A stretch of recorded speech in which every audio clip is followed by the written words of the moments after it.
Hello and welcome back to Lorehammer. I'm your host tonight, Mark, and joining me on this episode into Eldar lore is Christian. Hey. You thought you got rid of me, but I came back. Just like those bad yeast infections, man. Of which you've had many. To be around. Yeah. Well, cool. I'm glad you're here. Despite what everyone on the internet says about you, I actually kind of like you. Everyone? Best kept secret out there, though. He's done a poll. Okay. I swear, man, like 90% of the emails and messages I get, they're like, oh, I love reading about Tao philosophy and fuck Christian. And also, have you heard of this cool theory? Every time, man. Yeah, I know. I see them too. It hurts. Yeah. It hurts. We also got joining us tonight is Jordan.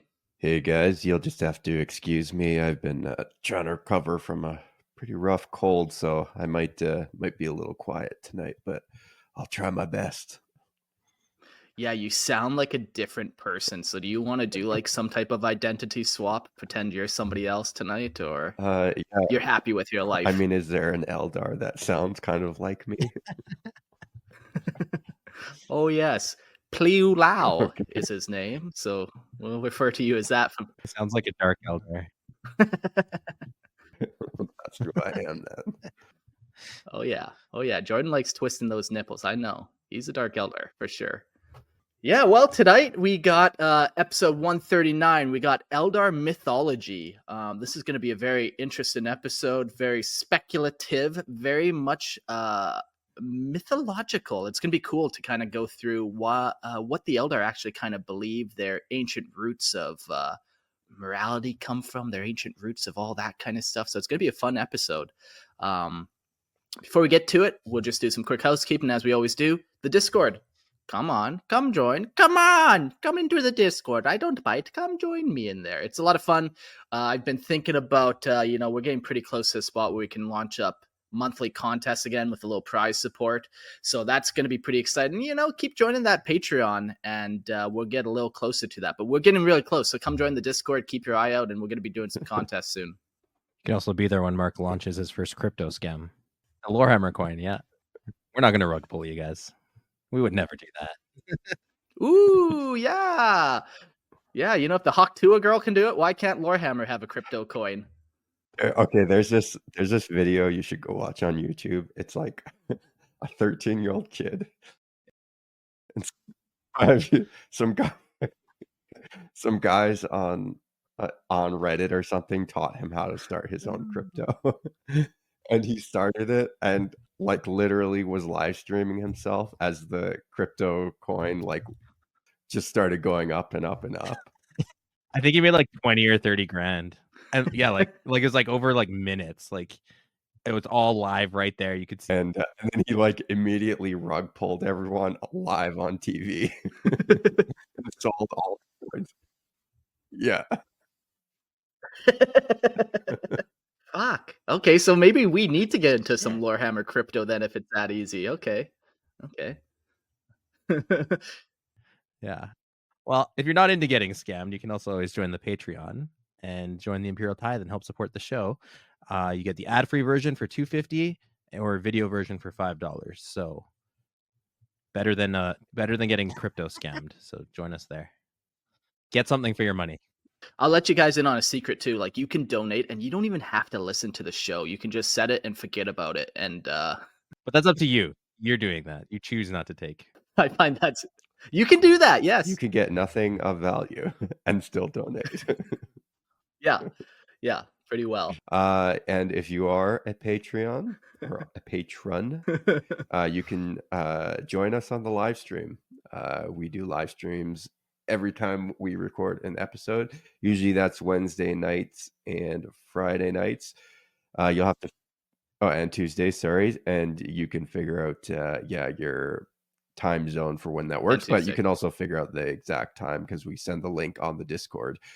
But yeah, jump in and join us. You can also, if you're a patron, you can join the chat room during the show and interact with us. We like to interact with the comments while we're recording and going through the content. And then at the end of the episode, we do call-ins, and you guys can give your live, unfiltered opinions that will probably get Christian banned from working for the government ever again. So I got banned once already. I don't want a second round of getting banned. Yep, as is tradition.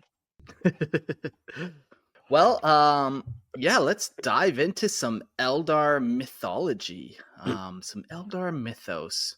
It's been pretty fun reading this. I read this Eldar mythology a long time ago and just remembered it being so intricate and everything's playing against each other. It very much is just like you can close your eyes and swap out some characters for some Greek gods and then bingo bango, you know your Eldar mythology. Yeah, funny story is that's literally what GW did, is they just ripped off a bunch of world mythology. So yeah, I picked up on it.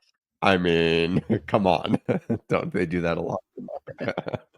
it would never do that. It's fine. History, mythology, it's all fair game. Yeah, like, because then I rip off them and then the cycle continues and then, you know, it's just a never-ending gift of giving from lore. Some say GW was the first AI. Just regurgitating shit. That's nice. I like that. Yeah, so let's get into this episode. We have a lot about the Eldar gods. We're going to have a little bit about the Rhana Dandra, which is like the Eldar end times, and a little bit in between even all that kind of stuff. So let's start with the myth cycles of the Eldari. A tapestry of ancient legends and timeless stories weave together the fractured remnants of a once great race. These tales steeped in mystery and reverence, form a spiritual and cultural foundation for the Eldari, binding them through a shared memory and offering a window into the echoes of their ancient past. Central to these cycles is the pantheon of the Eldari deities. Those celestial drama once guided their people, yet the cataclysmic fall of the Eldari shattered this divine assembly. Only 3 gods endured the apocalyptic birth of Slaanesh, the chaos gods who devour Eldari's souls with insatiable hunger. Among these survivors are Cegorach, the enigmatic laughing god, Isha, the mother of life, long imprisoned by Nurgle, and Calamentary Cain, the bloody-handed god, fragmented and yet fiercely present in the shards of his being. The rest of their pantheon fell into oblivion, consumed by she who thirsts. From the ashes of the cosmic tragedy arises a new and enigmatic entity, Ynnead, born not of old myths but of collective souls of the Asuryani dead. Ynnead gestates within the infinity circuits of all craft worlds, a silent force of potential rebirth. Whispers of this nascent god grew to a crescendo during the Battle of Port Demnesis in the twilight of the 41st millennium, when Ynnead partially awokened, heralding a new destiny for the Eldari. This awakening gave the rise to Ynnari, a kindred unlike any other, bearing the hope of uniting their fractured race against the encroaching shadows of their doom. Thus, the myth cycles of the Eldari are not mere stories, but an enduring testament to the resilience of people bound by destiny, haunted by loss, and striving for renewal amidst the endless stars.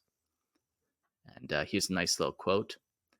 When the Eldar first rose from the bosom of the ground, nourished by the tears of Isha, the gods came to them, each offering them a gift. Asuryani, Lord of Lords, gave the Eldar wisdom, and they would know themselves. Isha gave the Eldar love, that they would know one another.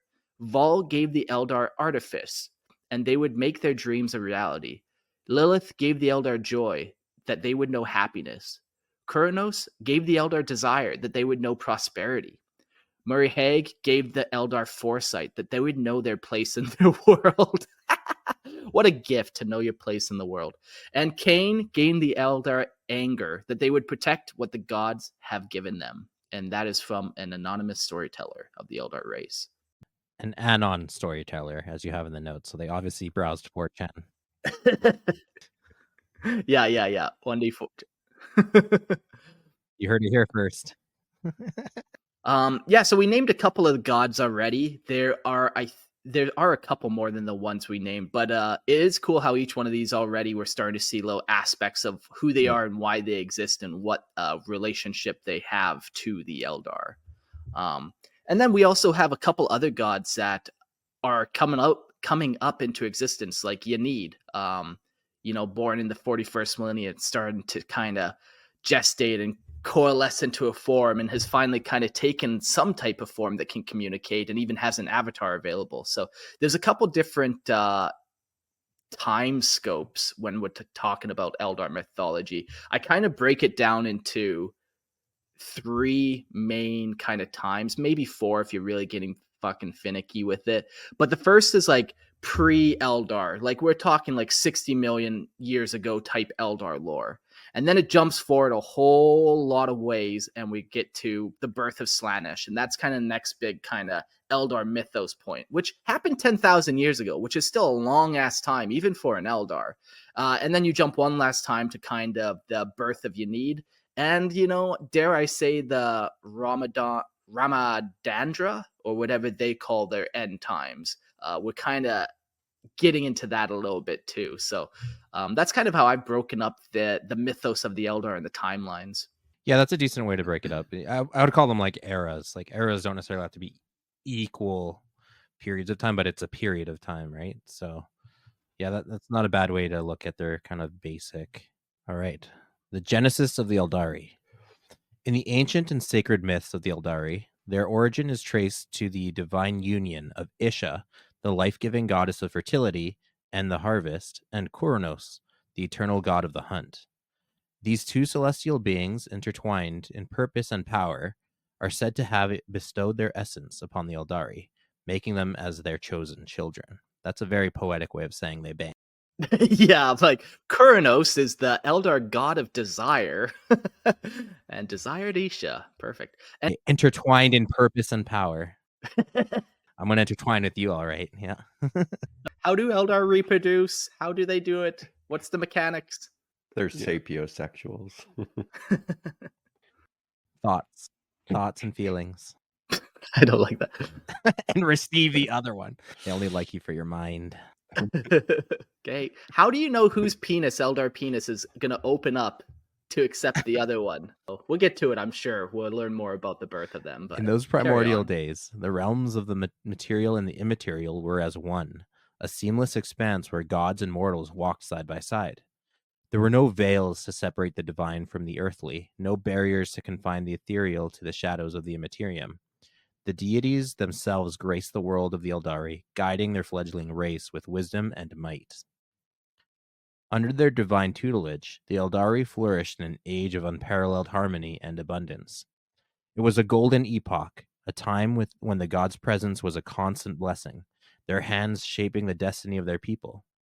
These sacred teachings of their shared past endure, a reminder of an era when divinity and mortal kind were one, and the Eldari lived as luminous inheritors of a paradise forged by their creators. And then we'll jump into the Eldar pantheon. Actually, before we do that, I just want to say it's cool. Like, this is a time, and so here's the thing with Eldar mythology is like we don't know how real it is, or if it's used to describe something that was real, or if it's not even real at all.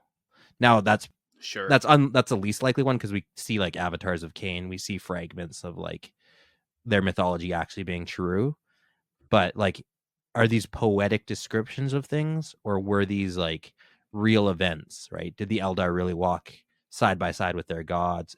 Is that like a poetic way of saying like, they weren't tainted by some kind of sin or mortality or something, right? Yeah, like, or chaos. Yeah, like we're jumping 60 million years back in the past, so it's all very clouded, and we don't, like you said, we don't necessarily know the truth of any of this. And even like when they talk about them being gods, like, what kind of gods are these? Some people think that maybe these gods were just the very first Eldar themselves, and they weren't gods at all. But over the thousands of years, the mythos is built up where they turned a regular Eldari, an insightful Eldari, into a god. Other times, people might think that these gods might have been the old ones trying to lead the Eldar in these first kind of moments of their kind of rise to power. And that would make sense too. The Eldar and the old ones have a very special relationship. And let's say even maybe they're not the old ones, but then what did the old ones think of these Eldar gods? Like, Yeah, like what were they? And again, this is a time before the Immaterium was chaotic, right? So like if they are beings of the Immaterium that predate the chaos gods, maybe like we don't know. yeah, Which is cool. I like that. yeah. We get into it a little bit later too, like with Isha and what happens to her. But they definitely have some type of ability to be in the warp for long periods of time. Um, and like, yeah, you're kind of saying the warp wasn't tainted by chaos as much in the birth of the chaos gods way back then, and it's almost like these gods could be like good manifestations. We talk a lot about how most of the warp manifestations are like these evil creatures and stuff, but that's just like over the time, all the emotions and stuff really gets riled up. But at a time of peace and calm of the warp, yeah, maybe they were able to create some type of good god. Yeah, exactly. And again, that symbolism of like walking side by side with their gods and like the ethereal and the real were not separate. Again, does that mean that like the warp can flow between reality in and out without it being a bad thing, right? Back then. Yeah. And now, after the events of chaos, tainting it and separating it and making it like, yeah. All that to say. I just want, we don't know. But yeah, so just as people listen to this, like I just want them to picture any number of ways of what we're describing, taking it literally, taking it figuratively and poetic, or taking it to mean like something else, like like the swords of Vol, like they're not literal swords, they're these big battle stations, right? Like are they stand-ins or allegories for something else that they're trying to communicate through their myths, or all of the above? We don't know. So let's get into the pantheon. Azurian. Yeah, go for it. Maybe one more quick thought. We don't know, and the Eldar in universe, I don't think know either. So that's an important kind of point as well. Like no one knows. This isn't just a meta not knowing. Or it is a meta not knowing, because no one knows. Yeah. More yeah. All right, let's get into the pantheon. The Azurian. Azurian. Azurian, the Phoenix King, is a chief deity of the Eldari pantheon, embodying wisdom, protection, and authority. Known as the ruler of the gods, Azurian is a figure of regal majesty and justice, his flame representing eternal balance and order. He erected the barrier that separated gods and mortals, an act born of his desire to protect the Eldari from the chaos of the Immaterium, but one that also distanced the deities from their creations. Azurian is revered as a figure of foresight and governance, the guiding hand that once kept the pantheon united. So you see right there, like, it's implied, if you think of it the one way, that Azurian separated the Immaterium from reality. They're saying to protect their children. So it could have been these entities, and again, I don't know if we're talking about old ones or we're talking about something else, that actually are the ones that are responsible for splitting the universe. Sure. If you read it and interpret it a certain way, right? And that's cool because it also plays into. Do you talk at all about aspects and stuff, like aspect warriors in this? Not a whole lot. I think they get mentioned once or twice, especially in the end times in the Rhana Dandra. They come up a lot, Phoenix Lords and stuff, but they're not the focus for sure. Okay. I was just going to mention like that protection kind of attribute of Azurian, the god, is also reflected in the defenders, like the aspect warriors who are defending the craft world, right? That same concept of defense is like played through this god. Yeah, we're just doing these gods, and I just wrote a quick paragraph to kind of give you an idea of all of them before we get into the mythos and lay it all out, just so when we say the names, you kind of have a one paragraph. And then we're going to jump back to them and give a lot more detail once we know kind of the mythos laid out. So yeah, for sure. Isha, the goddess of fertility, life, and the harvest, is the nurturing heart of the Eldari pantheon. She is the mother of the Eldari race, a tender and compassionate figure who taught them the ways of agriculture and healing. Even after her captivity by Nurgle, her sorrowful whispers guide her children, for legends holds that she that her tears reach them through the winds of the materium. Isha is a symbol of resilience and hope, her maternal presence a constant reminder of life's endurance amid suffering. Kurnous. Kurnous is the god of the hunt and the wild. He is a primal and dynamic deity representing freedom, nature, and the pursuit of destiny. Often depicted as a powerful hunter adorned with antlers, he's guided the Eldari in understanding the natural world and mastering the skills of the chase.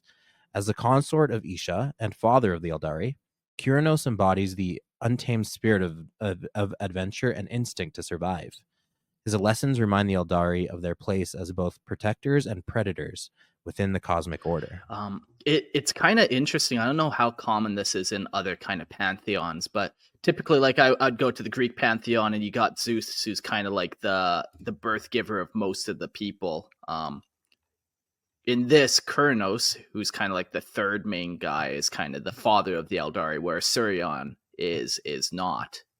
Even though if Surion is the leader, the king of all of them and all that. Just kind of an interesting little thing where yes and no.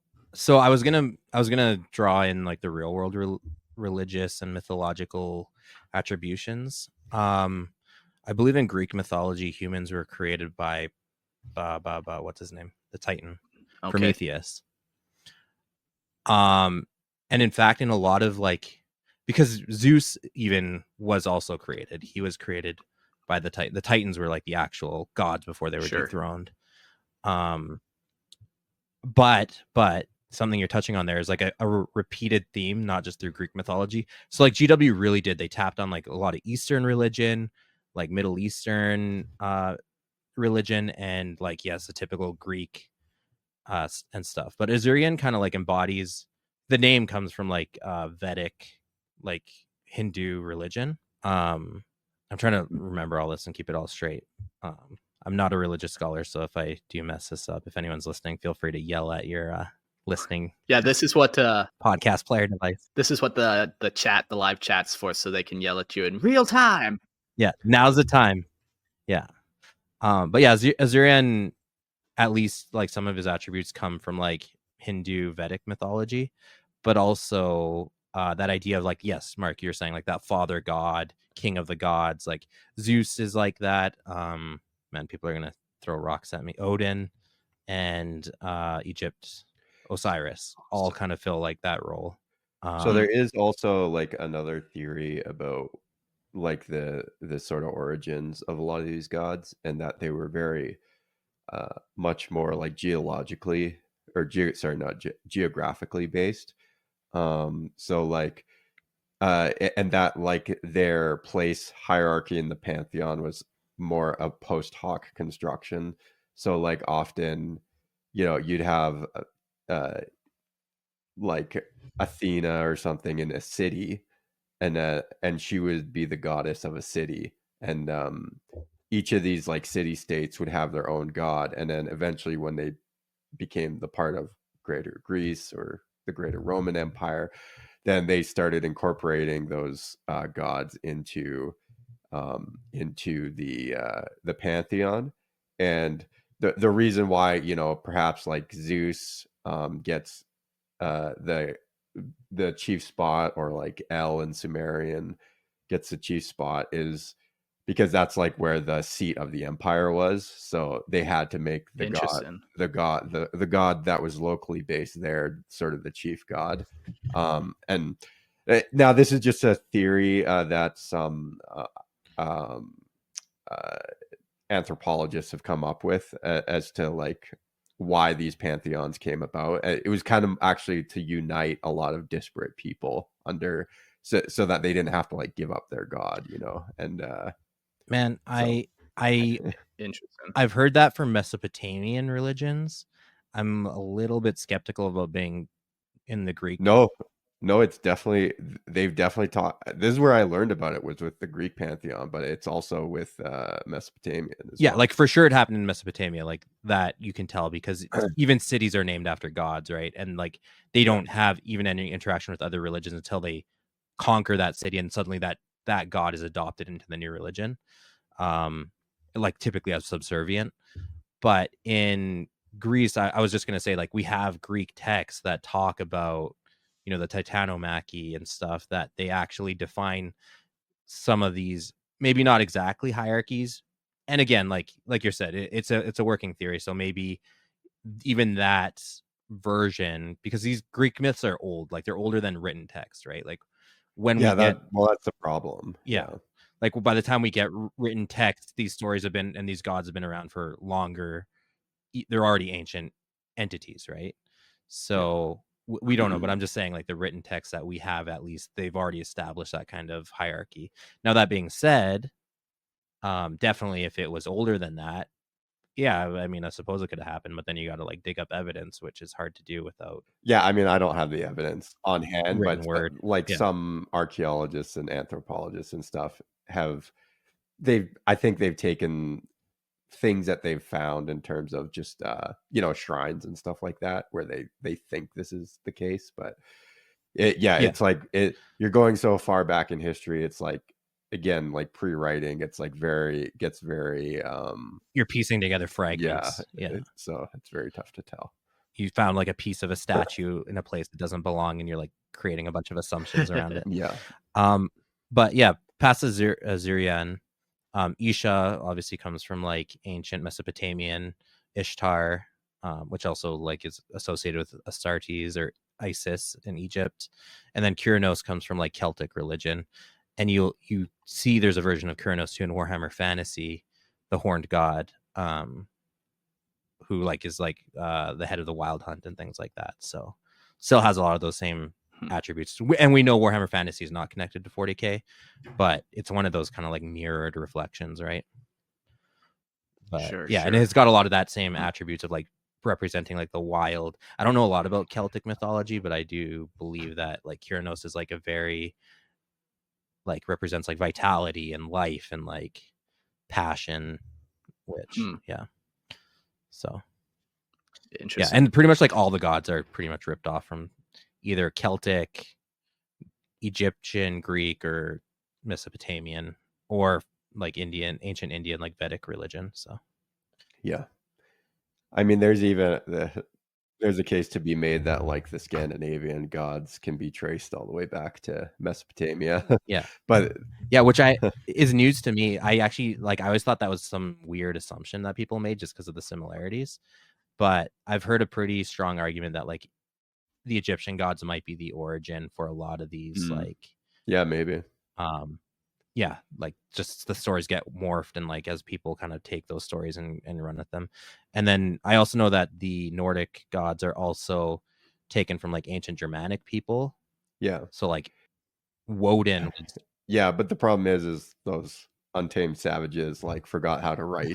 Oh no, they didn't just forget how to write. They didn't learn or didn't make up a way to write. So. Well, but if they adopted it from Sumerian or Egyptian, they must have known how to write at some point. Or I suppose that's true. Yeah, those people would have, or the people, Middle European people would have learned it somehow. So, who's to say? But anyway, shall we continue on the pantheon here? Hold on. Just because it's relevant to what we were talking about, just some comments in the chat from Nemo.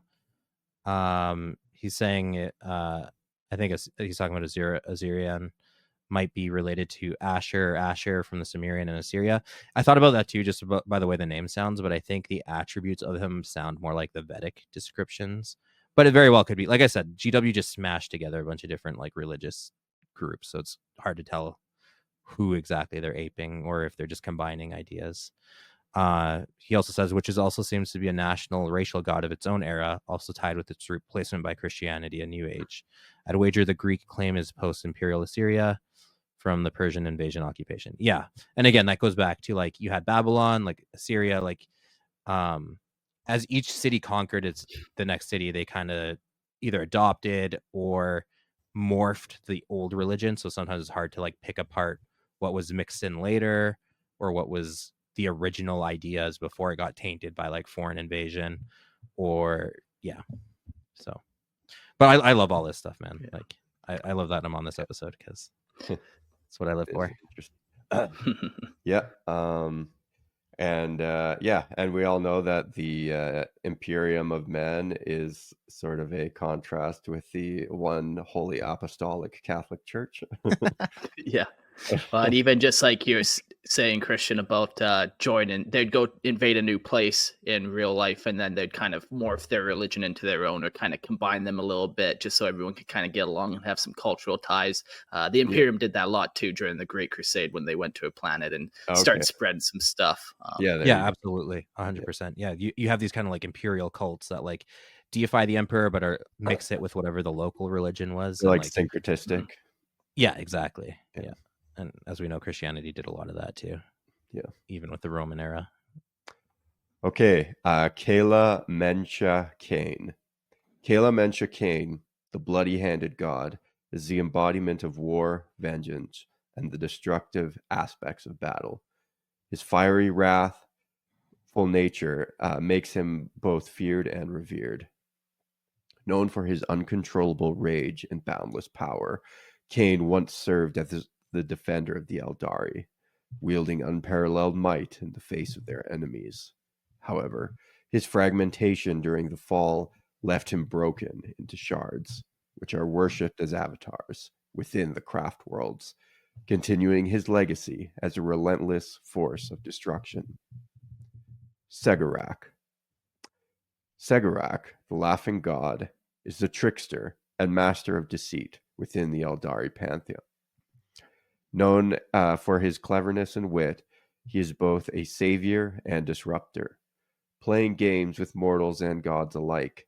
During the fall, Cegorach eluded Slaanesh by fleeing into the webway, preserving his essence and becoming the patron of the Harlequins. His humor is dark, his wisdom sharp, and his actions unpredictable. Yet his schemes often serve to protect the Eldari from annihilation, albeit in ways they rarely understand. It's interesting that there's usually some type of trickster god. You know, we can think of Loki pretty easily in North mythology and whatever. It's interesting, yeah, that there's like always a trickster god, somebody that kind of is keeping everyone in check through jokes or through dark humor, or just by showing them the error of their way and like, this is how ridiculous you're being right now. Very interesting. But it's a common trope. Like it goes even into like Native American mythology, which would have evolved separately from a lot of like the old European mythos. They also have like a trickster god. I think it's either a fox or I think it's a fox or a wolf. Yeah, even like the Celtic and Gaelic people, like the Fae, which have been come to known as like fairy people. The Fae are like considered trickster spirits, and are actually, if you look at like some of the original renditions and descriptions of Fae people, they're horrifying nightmares. They're not like little fairies that we see in Disney. It's they're quite scary, and they are tricksters. Like they deceive and taunt people, so just yeah, sorry, it was a coyote in Native American mythology. yeah. And then if anyone's a fan of Moana from Disney, well, obviously Disney didn't make this, but from Polynesian culture, yeah, Maui is also like that trickster god. So it's like very common. Wukong, Chinese Polynesian mythology, like is almost every kind of like ancient pantheon has that trickster god archetype. Why do you think that is? Like, is it what does that say about humanity, man? That It depends who you ask. There's a very like strong group of people that like look at symbolism and everything. I am not cut from that cloth. I'm hesitant to make connections. Like go ahead, Jordan. if I could speculate, I could speculate here, and this is just pure speculation, so don't take it as gospel truth. If you look in like, particularly in Scandinavian theology, like Odin worship, they're very deterministic. Like they view the universe as like meticulously determined by the gods. So, and the gods like very carefully plan everything that happens to you. So there's nothing that doesn't happen to you that isn't pre-planned by the god. So whenever an event in life happens, that is like completely random, because in our universe there's just randomness that we can't account for, right?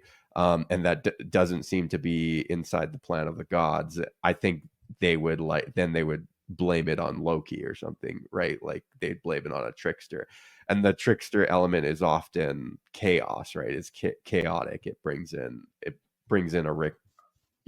that sort of uncertainty of the plan.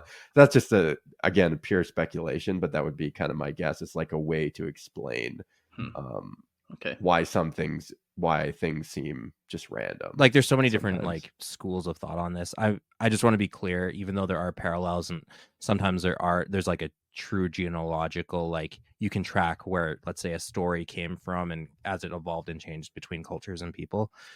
I'm not of the monomyth group of people who believe like, you know, all stories come from a place or all stories have a certain parallel or humanity tells the same story, just like kind of changed out characters. If people are familiar with Jordan, I can't believe my mind is so shattered right now. I keep forgetting the monomyth guy. Everyone knows. Yeah, like the Joseph Campbell Hero with a Thousand Faces. Yeah. People who are familiar with that work. I've never been a big fan of that. I do think humanity is more creative and ingenu. Do you have your standard 7 Monster energy drinks in front of you? Like Express ingenuity. I'm fried tonight. I'm sorry. Well, that's the problem. You run on Monster, and without it, you're just as dumb as I am. No, I don't. I've actually like not Poor had guy. an energy drink in a couple of days. I am feeling it. I know. I'm just a man, just a mortal. Yeah, yeah. But yeah. Anyways, I'm not of that camp. Yeah. Like all stories are connected, or people always tell the same type of story over and over again. I don't believe that. Although a lot of what we're going to be reading is obviously going to be paralleled with real life things, because for the simple reason that GW took real things and morphed it into their thing. I've always liked the line, history doesn't repeat itself, but it does rhyme. You know, you see a lot of the same points in all stories. You see a lot of the same kind of stuff pop up, but it's not the exact same. It's just kind of that slight little. Yeah. All right. Vol. The crippled smith god is the divine artisan and craftsman of the Eldari pantheon, known for his mastery over creation. He forged weapons, tools, and marvels of unparalleled beauty and power for the gods and his people. Vol's tragic tale of betrayal and suffering underscores his role as a figure of perseverance. His works, including the fabled Blades of Vol, remain a testament to his skill and dedication, even as he was ultimately defeated and chained by Cain for his perceived failures. Liliath. Or is it Lilith? Lilith? I don't know. The maiden god. Well, it obviously sounds like Lilith, but which I'm guessing that's where they're inspired for this. Yeah, Spelled a little differently. very typical in GW fashion. The maiden goddess of dreams and prophecy. Oh, there you go. Is a figure of ethereal beauty and gentle wisdom. She represents hope and the mysterious visions of the future, often appearing in Eldar lore as a protector of their aspirations. Lilith's foresight shaped many of the Pantheon's decisions, and her dreams offer both guidance and warning. Her tragic destiny, consumed by Slaanesh during the fall, is a poignant reminder of the fragility of hope amidst chaos. Cool. The next one we have is Morihag.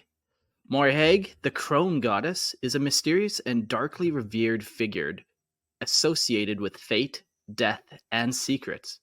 She is depicted as a veiled figure holding a chalice filled with the blood of knowledge, which she drank to gain her profound understanding of destiny. Once feared for her grim wisdom and unrelenting truth, Morihag symbolizes the inevitability of death and the eternal flow of fate. Her influence resonates in the Eldari's constant struggle to shape their futures against the tide of doom. Interesting. Ynnead. Though not part of the original pantheon, Ynnead, the god of the dead, represents the culmination of the Eldari's hope for salvation and renewal. Formed from the souls of the Asariani's dead within the affinity circuits, Ynnead is a nascent deity of rebirth and liberation. Partially awakened during the Battle of Port Demesnes, Ynnead now serves as the patron of Ynnari, a new kindred striving to unite the Eldari and to bring an end to Slaanesh's dominion. Ynnead's rise heralds a potential destiny for redemption for the Eldari, though its full power remains shrouded in mystery. One thing to note about Ynnead is, for me personally, I always kind of pictured it as the god of the dead, and yes, it is, but I almost pictured it like almost Grim Reaper-y vibes, a dark god for sure, where when doing this episode, I definitely started picturing it more as like that salvation, the hope, renewal, rebirth. It's not about death necessarily at all. This god has the power over death.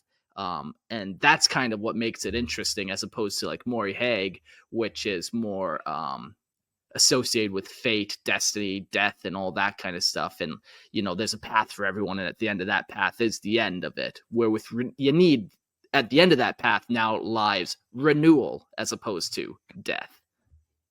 Yeah. No, it's interesting. A lot of, I think, our negative connotations with gods of death come from like a very modern contextualization of ancient gods. Even like Hades is often depicted as like a bad guy, or like, typically gods of death, if you look at like modern interpretations, like the Disney's Hercules version, right? But they weren't always pictured like that historically. And especially for a culture like the Eldar, again, are strongly influenced by like Vedic Hindu religion, which has a lot of cycles, and like the soul is immortal, right? So like death isn't really a finality, it's just a transforming rather than an ending. And so that's kind of like Ynnead being a god of, like you said, Mark, a god over death rather than like a god of death. He doesn't represent a finality, just a transformation to the next evolution or the next cycle, which again, like this draws so heavily from like real life religions. Like it's pretty funny. Like the same way the Catholic Church is so clearly like in the Imperium, like it's the same for these other things. But yeah, go for it. Nemo says, Mori Hag feels like the ancient Greek women cutting those strings of life. I watched the Disney Hercules movie recently, and they were cutting the strands of fate or whatever. When that gets cut, it's over. Yeah. Very much like that for sure. Those women are the Fates. Okay. Yeah, they're called the Fates. And the funny thing is, Mori Hag is actually a Celtic goddess, as well. Okay. Or more like Moriath. There's a lot of good comments. A lot of the chat seems to be really into like ancient religion, it seems. Yeah. The next god we got up is Gea, Gea. In the shadowed myths of the Eldari, Gea, sometimes also Gaia, stands as a figure of profound mystery and duality, a divine being of grace and purpose. She is remembered as the consort of two mighty deities, Asuriani, the Phoenix King, and Kalamenshi Kane, the god of war. Her role within the pantheon is shrouded in ambiguity. What the fuck? Ambiguity. Yeah, okay. You need a monster too. Ambiguity. Yeah, I need a monster in me too. Her story is interwoven with the cosmic forces of creation and destruction. The essence of her tale is preserved in an ancient ritual of the dream of Asuriani, a sacred song and dance that echoes the celestial drama of the gods. Through these performances, her connection to the immortal pantheon is both celebrated and veiled in a reminder of her place within the tapestry of the divine destiny. How would you say this one? Hoec? Hoec? Is that from anywhere else? Do we know?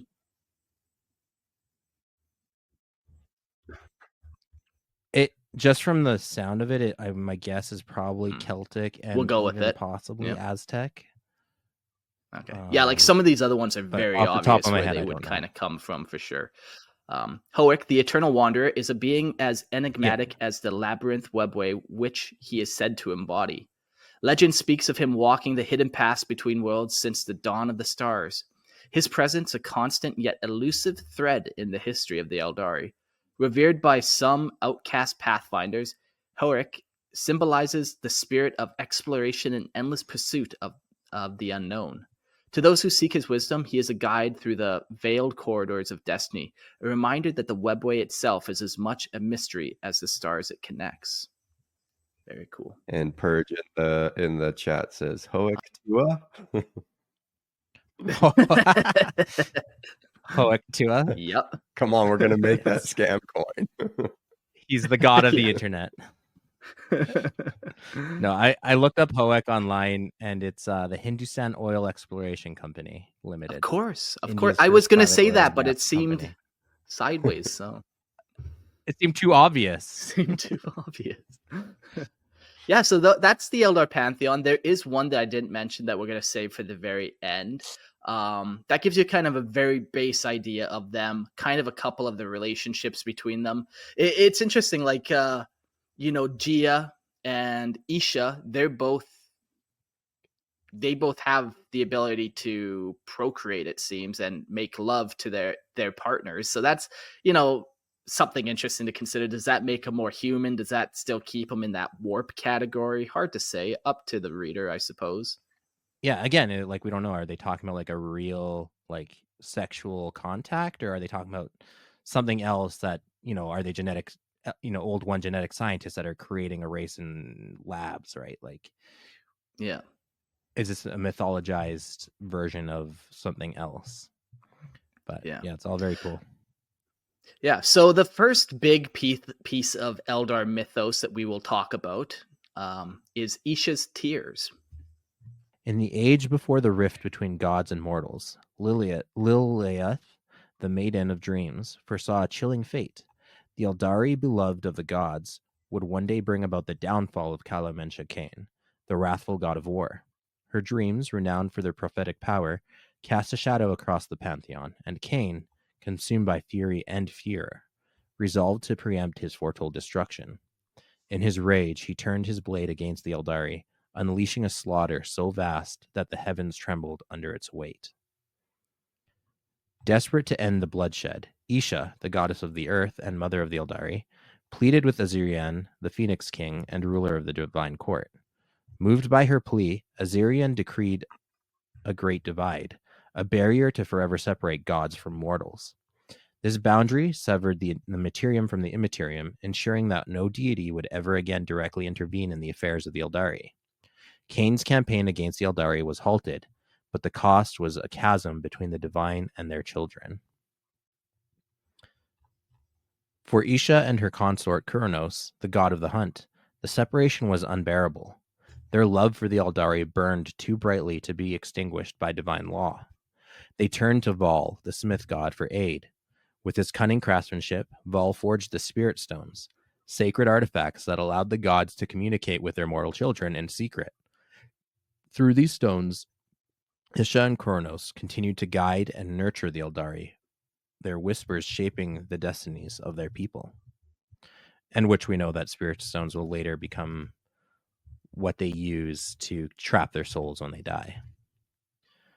But such defiance could not remain hidden. Yeah. Kane, ever vigilant and unyielding, uncovered their secret and carried the revelation to Azirian.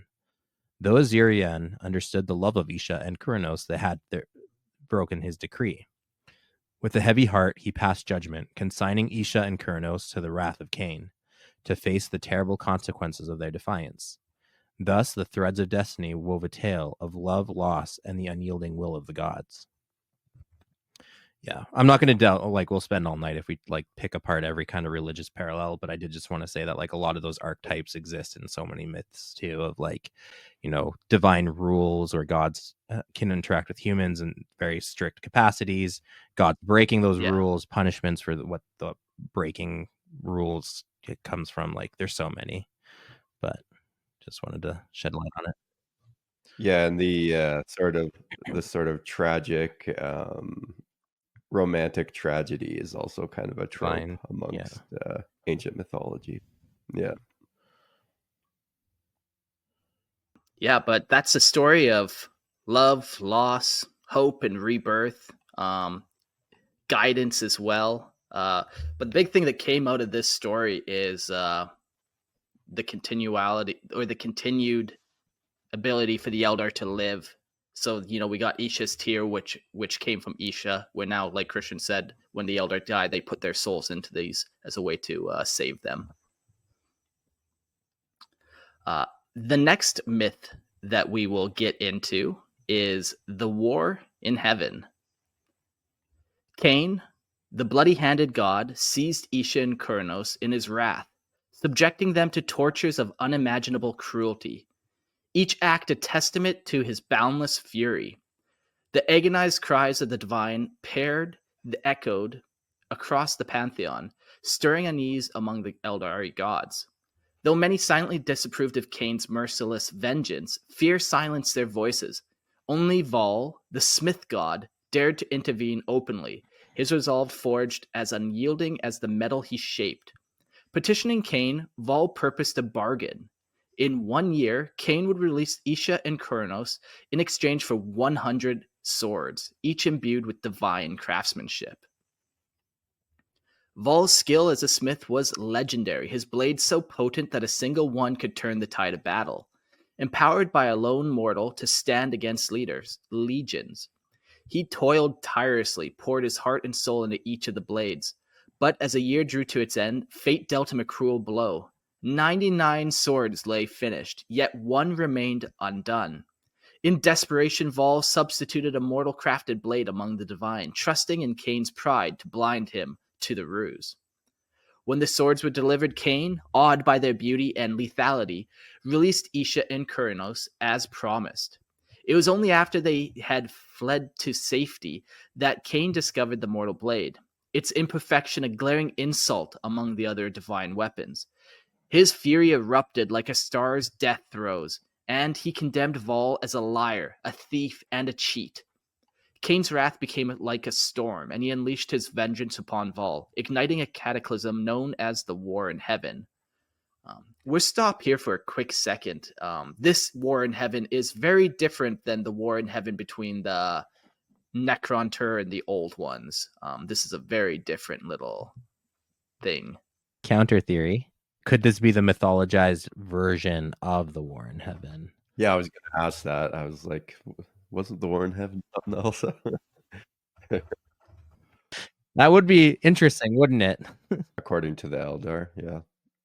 Hey, it's interesting. I like it. If you were the creative director of GW, you could maybe do that. Yeah, I'm looking at like ties though, and like how that would actually work. Like, okay, so maybe let's come back to that after we read these next two paragraphs, and discuss that further. If this could be the War in Heaven, we'll get a little more details though. This divine war tore the pantheon asunder, dividing the gods into factions. Battles raged with unimaginable ferocity, their echoes shaking the mortal realm. Heroes rose and fell, alliances shifted like the sands in the storm, and even the Eldari themselves mirrored the conflict, embroiled in a mortal struggle that reflected the divine chaos. Asuryani, the Phoenix King, watched the slaughter with cold detachment, his regret growing like a shadow as he realized the far-reaching consequences of his decree against Isha and Kurnous. Yet with all the myths, the story splinters into variations. In one telling, the sword's betrayal is tied to not Cain's vengeance, but to the war against the Necrons and their star god masters, the Satan. In this version, the mortal's blade's imperfection leads to the Eldari's failure in their divine purpose, a reminder that the creation as psychic warriors forged by the Old Ones to battle the Necron. Whether a tragedy or prophecy, the tale of the swords of Vol endures, a reflection of the destiny and the flaws woven into the fabric of the Eldari's existence. Star gods. Yeah. What about this is just a crazy thought? Like, what if these gods, I don't like it even as I'm saying it, are actually Satan beings, and maybe some of star gods themselves that can manipulate some things and create stuff. I'm only thinking that just because of like, okay, so the one god Vol created a bunch of swords to rescue the other guys, to make a trade with them, and he tricked them And then this started off a huge war. And maybe this could be like a small kind of comparison to a star god tricking the Necrontyr into making the deal of energy for, you know, living forever, essentially. That, but then ultimately they were tricked in that. Like I said, I'm not really a big fan of this, even as I'm saying it. I'm just thinking out loud and seeing what strings we can kind of draw. So I like that you're doing this exercise, because I think this is actually a thing that happens with real mythology, where we try to retroactively place things, and that's where we kind of like can go into wild territory that like stuff is definitely not true. My biggest criticism of that theory would be that the Catan we know have trouble with the warp. Like they're like, Oh, yeah. Like they can't even interact with it at all. yeah. So that's kind of like the biggest flaw. However, that doesn't mean that it couldn't be like a form of banishment or like a later issue for them, or like Yeah. like you said, like it's not my favorite theory, even as you're saying it. But again, we don't know. But like I said, I think the exercise in trying to make those connections is exactly what we do in real life with mythology, and like it can put us way off base where like two names sound similar, so like, oh, that's got to be the same person, even though it just is coincidence, right? Yeah. A piece of technology solves that warp problem for them, you know. While that's fully possible, another way that I was thinking it could work was if one of these gods was a stand-in for not a person but a people. So like Vol was the Necrontyr, or was, Cain represents a people rather than the Cain one is tough because we know Cain exists to some capacity because of the avatars of Cain that exist in 40k, but kind of like in that vein as like, is Vol representative of a people rather than a person? And that, Yeah. And I think that's what this ultimately is. The war in heaven, the wars in heaven are two very different wars that probably happened at two very different times, even. right, exactly, yeah, any of the above, right? So that's why I'm hesitant to say anything conclusively, because again, more I always default to we don't know. It's fun to speculate, but it's cool to be able to like consider the possibilities, right? Yeah, like that's interesting. Like the old ones, they seeded a bunch of the worlds, and they had many client races. You know, they had the Eldari as their main one, but yeah, maybe the Vol race was another one that worked closely with the Eldari, and Assyriani is the first old one, or the old one in charge of this project, and then you kind of had key figures for each race. Yeah, Yeah. absolutely. Huh. Yeah, and it does give you an insight to the Yeah, character, sure. whether these gods are gods or individuals or races. Like you get an idea of at least what they're representing on an ideological level. All right, ready for our next myth? I feel like we should be sitting around a campfire while we tell these stories. Ynnead. Ynnead, the light of the dawn. As the strife among the Eldari gods reached its zenith, Vol, the master smith, poured the last vestiges of his divine essence into the forging of a final blade, the sword named Ynnead, the light of the dawn. It was a weapon of unparalleled brilliance, destined to challenge even the mightiest of foes. With Ynnead in hand, Vol rose against Cain, the bloody-handed god, to Yeah. settle their conflict in a duel of fateful proportions. And again, I'm not going to get into it, but there you have your magic sword myth, right? So common in so many mythologies. Yeah. And specifically the sword is got a lot of like weight on it too. But yeah. The clash was fierce, each strike echoing across the cosmos, but even the might of Ynnead could not match the unrelenting fury of the god of war. Cain triumphed, casting Vol down in defeat, maiming the once proud smith and binding him eternally to his own anvil, a grim punishment that symbolized the breaking of divine rebellion. Again, Smith god getting beaten down by war god. That happens with Ares and Hephaestus. But because Ares was sleeping with Hephaestus's wife, Aphrodite. Anyway. Yes. Again, like a lot of so much of it. And I don't want to stop every time because like I said, we're going to be here all night, like doing every parallel. But anyways, just know that they're there. Yeah, I was gonna say magic item, tome, what have you. It's very typical. And layers, and yeah. But I like it, man. It adds to the mythos of it, and that's the best thing about mythos, man. It's like these like little tidbits of truth that it's just like what is true, what is not. I don't know. It all could be. That's why I love 40K personally. Every time you read a section, like you can draw where names for history or mythology, right? This name was like a French general, and they use it to represent like an Imperial Guard commander, right? Stuff like that. There's all these little tidbits. Yet destiny was not finished with Anaris. The great falcon, Falchu, consort of Azirian, the Phoenix King, carried the blade away from the battlefield. With the swiftness of wings and the wisdom of ages, Falchu bore Anaris to Eldinesh of the Red Moon, the greatest mortal champion of the Eldari. Eldinesh, noble and valiant, accepted the sword and the burden of facing Cain himself in single combat. My Eldar mythology is a little lacking. Eldinesh is a mortal Eldar. Yeah, Eldinesh is a mortal Eldar, and we kind of said it. Falchu is actually a great falcon, and then that makes me wonder: consort is that always sexual, or could it just be like information kind of consort? You know, was he fucking an eagle? That's what fans really want to know. Are you implying Azirian is? I think consort doesn't necessarily imply a sexual relation, but with mythology and animal sex, also you got to keep in mind it. It's not outside of the realm of possibility. Loki getting pregnant as a wolf, Zeus banging women as a goose, like it's not unheard of. So why not? The mortal hero stood against the divine war god, their battle etched in the annals of myth and fate. Eldinesh fought with unmatched courage, his blows guided by the light of Anaris. Yet even his strength faltered before the raw, unyielding power of Cain. In the end, the war god struck him down, crushing the champion's body in a display of divine wrath.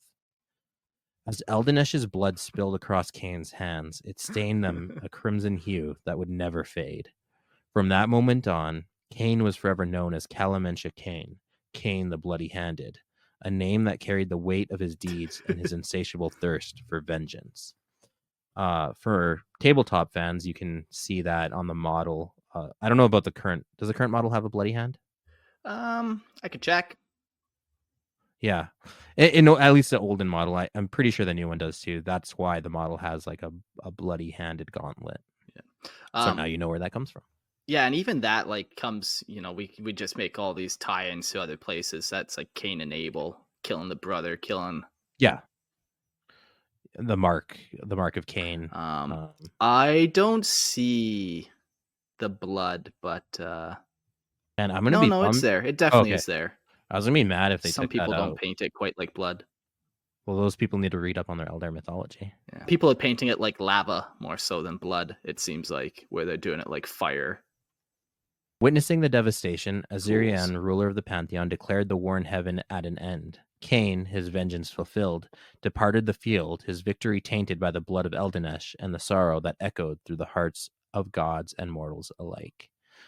Another cool little reference, Tolkien also riffed a lot on ancient mythology too, and a lot of his ancient Elven, Eldar, in the Tolkienian sense, is reflected in a lot of this mythology, which comes from like actual real human mythology, just to make those ties. But yeah, like in Tolkien, he has the god of the hunt, Kurnous, as well, I think, and it's very similar to this one as well. But there's a couple, and not just that, but like the story of like the Eldar kind of like falling into this like rage and wrath where they kind of like slaughter each other, like the kinslaying and stuff. Like all that's also found in Tolkienian mythology, which is adopted again from real life mythology. So Nemo Forever says Tolkien Estate did win a lawsuit versus GW. Tell me more about that in the chat. Yeah, that's interesting because it'd be such a roundabout way because GW also does manage the New Line Cinema contract for Lord of the Rings, right? And but New Line isn't the Tolkien Estate, sure. So that could totally happen. I just don't know what they sued him. Oh, he's talking about the term okay. the Eldar. Okay. Yeah. So that's also why we say the Eldari. Like if you go back, when did they change that? 8th, 6th edition? Yeah, maybe around there. Yeah. They were called. Really? The Tolkien estate? Yeah, I'm surprised too, honestly. They But they have that name Eldar. trademark. It's like, can you trademark orc? Like, there's lots of names that Tolkien uses that like everyone uses. Yeah. Mm. I don't know. I don't know the details. This is the first time hearing of it, although I wouldn't be surprised. I think it's the way that's used. Like, if your Eldar look and sound and act exactly like your Eldar, then you might have a case. I don't know. Again, I don't know much about this case. But in any case, I'm gonna make a character called Aragorn and see what just happens. Spell it differently. Bait See what them. happens. Yeah. But yeah, like that's why GW, they changed a bunch of names, like Imperial Guard. They kind of morphed into like a High Gothic, Astra Militarum and stuff. And also the reverse, I think, is also true. Like where GW is not being defensive, they're being like offensive. So now people can't use their IP either. So Aragorn, the Space Ranger. That's a lawsuit. Don't worry. Look. From Disney and from the Buzz Lightyear fans are gonna be pissed too. Cool. Now we jump forward in Eldar mythos quite a ways, millions of years. In the shadow epochs of the galaxy, millions of Terran years after their ascension to the stars, the Eldari forged a mighty empire through their mastery of the webway, a labyrinth passage through the immaterium. By the 29th millennium of the imperial calendar, their civilization had become an apex of decadence, their unchecked desires and emotions weaving a terrible consequence. Within the warp, these turbulent energies coalesced into a new and ravenous deity, the chaos god of Slaanesh, the prince of pleasure. The birth of Slaanesh marked the fall of the Eldari and the doom of their pantheon. In the cataclysmic surge, Slaanesh descended upon the Eldari gods. The divine ranks fell swiftly. Lilith, Asurion, and even Moriheg, the ancient and blind goddess of fate, perished beneath the wrath of the newborn deity. Cain, the war god, rose to confront Slaanesh in the battle of the apocalyptic proportions, yet even his might faltered before the prince of excess. Cain was cast down, his divine essence shattered into countless fragments. These shards became the avatars of Cain, bound within the infinity circuits of every Eldari craft world. A bitter fulfillment of Lilith's prophecy that the Eldari's own deeds would bring about Cain's destruction, even as he fought to save them.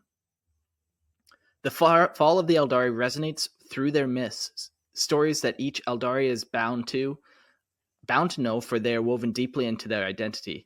The complexity of their language mirrors these tales, layers with references and connotations beyond the grasp of the uninitiated minds. Take, for instance, the word Faochu, which not only names the falcon Gravtanks, but also recalls the mythological falcon of the legends, imbuing the word with meanings that transcend its surface. Among these myths, a tale from the end of the Eldari's war in heaven speaks of Isha, the god of fertility and growth, who was claimed by Slaanesh. Her cries for aid reached the ears of Nurgle, the plague lord, who seized her from Slaanesh's grasp. Yet this was no rescue. Nurgle imprisoned Isha within the cauldron chamber, forcing her to taste every pestilence and poison he concocted. Those that pleased him he poured into the mortal realms, raining disease upon countless worlds. Those that displeased him he consumed, only to regurgitate and refine.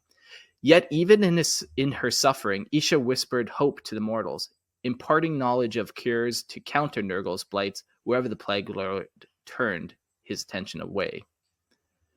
The war in heaven, though central to Eldari belief, is a term fraught with ambiguity. Man, that word again. There we go. Ambiguity.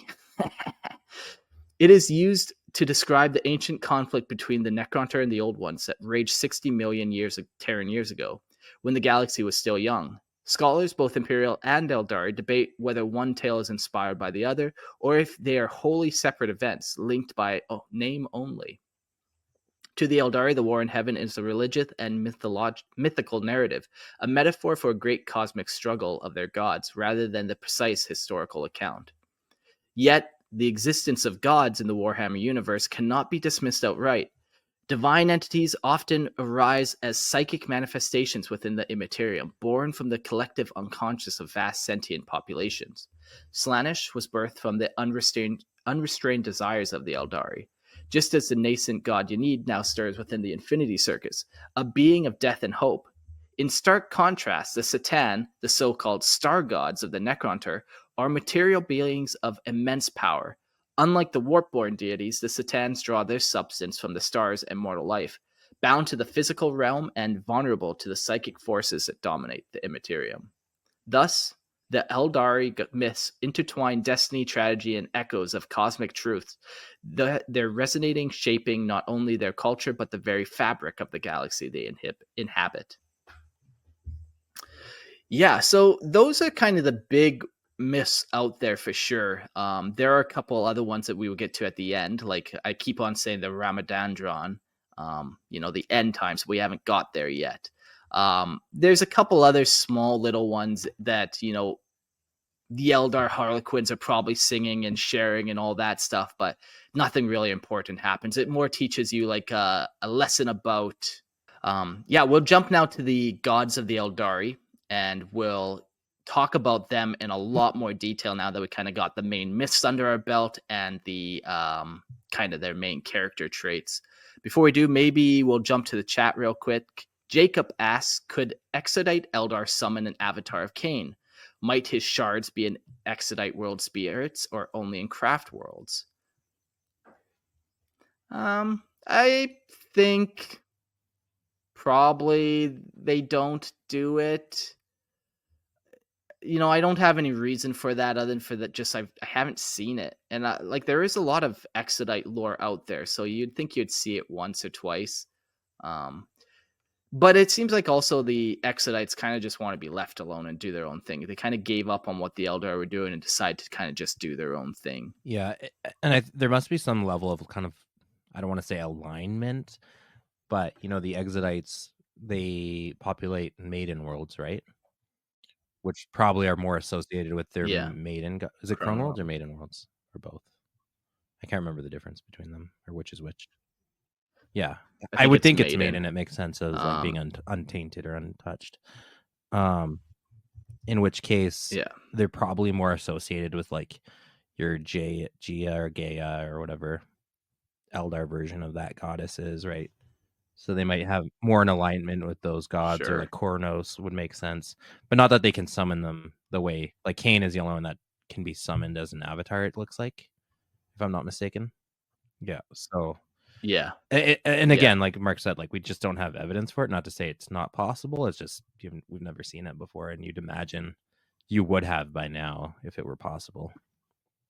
Got it. Yeah, and so even with that, the whole concept of like how the avatar is summoned is through the blood of the young prince, which comes from like an Eldar noble line. Which like, would they even have that on a maiden world? Maybe, maybe not. Yeah. That's a great question. Yeah. Yeah, maybe not, but like, but there's certain things you need to summon the avatar. All right, so the first guy that we'll dive into is Asuryani. We'll learn a lot more about him now. Hold on, I just gotta pause you one sec. Yeah. Azurian is very different than the guy I say, which is also somebody in 40k. Well, the Azuriani are the Eldar race. And then Azurian is God. Is the god. The Phoenix it's an easy Lord mix-up. I'm just saying for clarity in this case, it's like Azurian, the Phoenix Lord of the Dire Avengers, which his name is James. James. Oh, that's Asurman. ASU. Azurman. Yeah, Azurman. Yeah, no. I think there's Azuriani means like the Eldar people, the Eldar race. Okay. Like, the followers of Azurian. Nathan says, when is Trevor's next lesson? So so Trevor taught me some High Gothic. Now he needs to teach me some Eldar linguistics so I can brush up on that. Yeah, I didn't mean to call you out. It's just that one particular mix-up is quite significant, especially in this episode. Very significant, yes. All right. Azurian. In the veiled annals of the Eldari's ancient myths, Azurian, the Phoenix King and father of the Eldari, looms as a figure of cosmic might and destiny. Revered as the progenitor of gods and all living things, Azurian was said to embody the psychic essence of the universe itself. His dominion over the divine pantheon was unmatched, yet his radiant flame was ultimately extinguished by the ravenous birth of the chaos god Slaanesh during the fall of the Eldari. Thus, the fate of the Phoenix King intertwined with the doom of his children. Also, I'm not going to say that I'm pronouncing that name any better than anyone else. I can only say it a certain way. Azurian's connection to the divine ran deep, entwined with his twin brother, Kalumencha Kane, the god of war, and Gaia, the goddess who held them both as consorts. Symbols of fire and light defined him, and his image burned eternal in the Eldari's mythic cycles. Among his many gifts to his people were wisdom and the ability to shape psychic energy, blessings that brought both greatness and sorrow. While these gifts magnified the Eldari's longevity and power, they also diminished their fertility, planting the seeds of their slow decline. In the aftermath of their tragic fall, the Eldari who dwelled upon the craft world reshaped their destiny, forging the disciplined Azuriani path to harness their volatile emotions and relentless pursuit of perfection. Renaming themselves as the Azuriani, or Children of Azurian, they honored their creator even as they mourned their diminished glory. To outsiders, they became known as the Eldar, a name reflecting their humbled state. So I was wrong. It's not all Eldar, just the craft world Eldar are the Azuriani. Dum bitch, we got a dum bitch. That's fine though. We've all been there. We've all done it. Legends speak of Azurian's enduring influence, even in his absence. The Farseers, visionaries of the craft worlds, believed that by uniting their psychic might, they would achieve unparalleled feats, the creation of Ynnead, the god of the dead, or even the resurrection of Azurian himself. Such dreams ignite hope in people still yearning for their lost divine flame. Again, not to draw this out every time, but dead gods are also a common thing, especially like that king of the gods. Among the craft worlds, Yandin guards the sacred ever-burning flame, a shrine dedicated to Azurian. Their world rune, Light in the Darkness, symbolizes this eternal guidance. Azurman, the first Phoenix Lord and founder of the Path of the Warrior, is said to have been chosen as Azurian's immortal scion, bearing his patronage into battle. I guess in some ways you could argue that the Phoenix Lords kind of represent almost an avatar of their gods too. Is there? Yeah, but they all represent Cain though, whether it's his like firing The whole, yeah, more so than like different ones. Like Suriani is the only one who has like an aspect kind of dedicated to him in war. What about Hoek? I haven't seen anything about that, but hey, man, Are the swooping falcons not? I don't think so. When I was looking at Hoek, they really only had like 1 or 2 lines on him. He really wasn't a major aspect at all.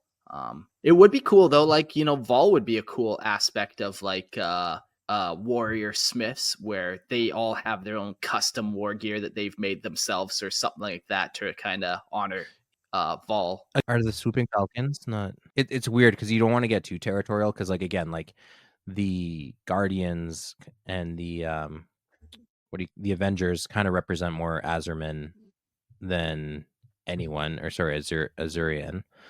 But they also fight, right? It's almost like Athena is also a strategic god of war, goddess of war versus Ares. Like, it doesn't all have to be one god's domain, but then also if you take too much from that god's domain, then you kind of diminish them. So like, would you want an aspect for every god? I think it would be kind of cool personally, but then like, how much do you take away from Cain to the point that Cain's irrelevant because everyone has their own path? Yeah, it's a balance. Yeah. Nathan asked, these Eldar gods, do they have any relation to the warp, or do they draw their power from different places? We kind of touched on that a little bit at the beginning of this episode. We don't know. We don't know what the fuck these Eldar gods are.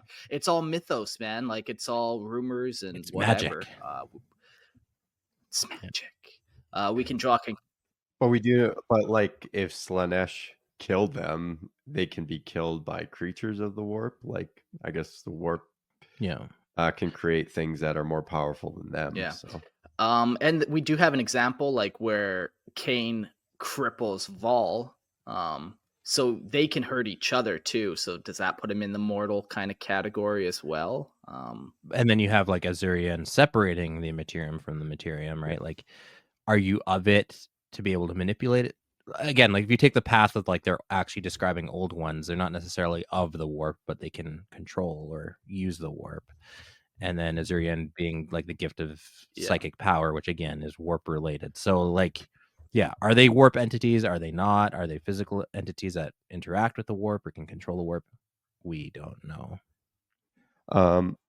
actually, I had a. Are there any like just because we're talking so much about mythology, are there any like half Eldar, half god hybrids in the story? No. Like Demigods. Hercules or Gilgamesh or Achilles or whatever? No, they kind of mention we mentioned that fuck, I forget his name. Eldanesh. Yeah. Is that his name? Okay. Yes. Eldanesh. I'm gonna research him. I'm pretty sure though he's still like just a mortal elf, and there's no like funny So the weird business thing is with going on that, there. Jordan, is like all Eldar are also the offspring of the gods too. So like, I guess, yeah. you know, how you did That's true. draw that line. I would argue the closest thing to a demigod would be like the Phoenix Lords. Like they are imbued and empowered supernaturally beyond like the normal Eldar. Jacob in the chat literally just said that too. Yeah, even them though, like it's such an interesting thing because the Phoenix Lords, they're only 10,000 years old, and in a history of 60 million years, like that's a fucking new thing that's happened. I do believe Azurman. Man, all their names are so similar, and I cannot get them straight. Azurman, right? He's the Phoenix Lord of Azurian. Yeah. I think he emerged at the fall of the Eldar, if I'm not mistaken. I know it's in a novel. Yeah. And I read pieces of it, and I don't remember. He might be older than that. But yeah, the other Phoenix Lords would have appeared later on because their aspects, shrines would have appeared later on. So yeah. I don't know. Even the martial legacy of Azurian echoes in celestial tales. The Sunstorm squadrons of the Craft Worlds draw their name from an ancient legend of the Phoenix King's battle against the Destroyer of Worlds. It is said that in a desperate clash, Azurian unleashed a solar storm of unimaginable fury to drive back Kalis Ra, known to the Eldari as the Nightbringer. This act, like much of the Azurian's mythic life, carved destiny into the stars themselves, forever etching his name into the fabric of the galaxy. So there you have a very clear association with the star gods of the Necron, the Catan. Even that name, obviously, again, space Egyptians, Necron, Ra, sun god, stars. It's all there, man. You just got to connect the dots. Even they got the Eldar aspect warrior, Megan Ra, god of death. Yeah.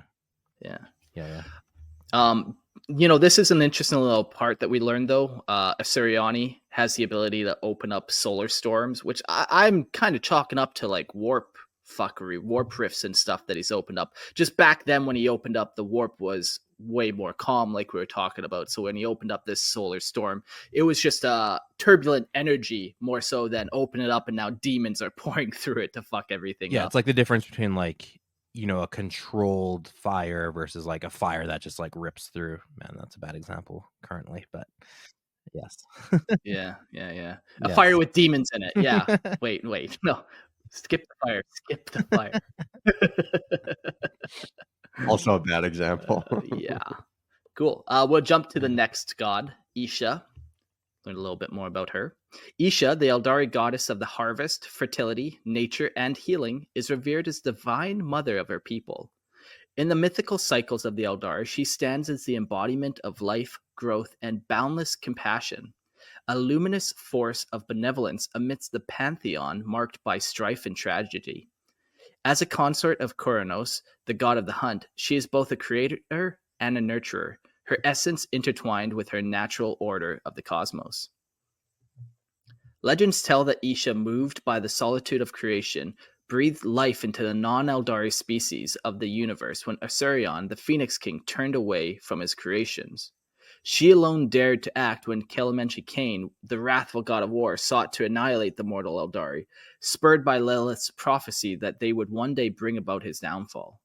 Isha pleas for mercy for her children resounded across the divine realms, her voice and shield that saved countless lives. Like this just really screams like this was an old one in this particular kind of imagery where, her and Asurion, they seeded these planets, and Asurion left, and Isha was kind of there to monitor, was kind of the first point of contact to kind of teach him how to do things. The old one left behind to raise them. Yeah. And I love that, man.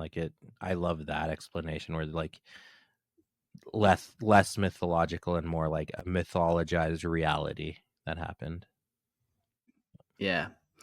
When Asurion decreed the separation of gods and mortals, severing the immaterium from the materium to halt Cain's rampages, Isha defined this decree. She continued to guide her children in secret, her whispers carried by the winds of destiny to those who would listen. Her defiance was not one of rebellion, but of love, a love that endured as the Eldar fell into the abyss. In the dark days following the fall of the Eldari, Isha's fate turned grim. As Slaanesh, the newly born Chaos God, devoured the pantheon, she was seized in its insatiable grasp. Yet, as the shadow encroached, salvation came from an unexpected quarter. Nurgle, the plague god, wrestled her from Slaanesh's maw, imprisoning her within the plague gardens. There, she became an unwilling subject of his experiments, forced to endure and endure again the blight of every new disease he unleashed upon the mortal realm. Still, even in her captivity... Sorry, I was just going to comment on Nurgle being it makes sense, Isha being a goddess of life, Nurgle being a twisted form of life and of death, and that cycle, picking her to be his experiment because she can heal herself from every illness, right? Yeah. So it makes sense. Kind of shows an interesting relationship between these gods and the chaos gods. The chaos gods seem to be aware of the Eldar pantheon and what they can get up to and what they can do to some degree. If Nurgle at the peak, the climax, came right in and stole Isha away from Slaanesh, must have been aware of these powers, must have been aware somewhat of the Eldar pantheon. Yeah, right. Exactly. And again, parallels again. I promise I'm not gonna stop every time, but there's that whole Hades and Persephone story mix into this. So yeah, it's everywhere. I'm gonna stop. Please don't do it. Don't do it. Still, even in her captivity, Isha's spirit burns bright. It is whispered among the Eldari that she sends out soft murmurs of defiance. I don't like that. Offering the cures of Nurgle's plagues to the mortal realm.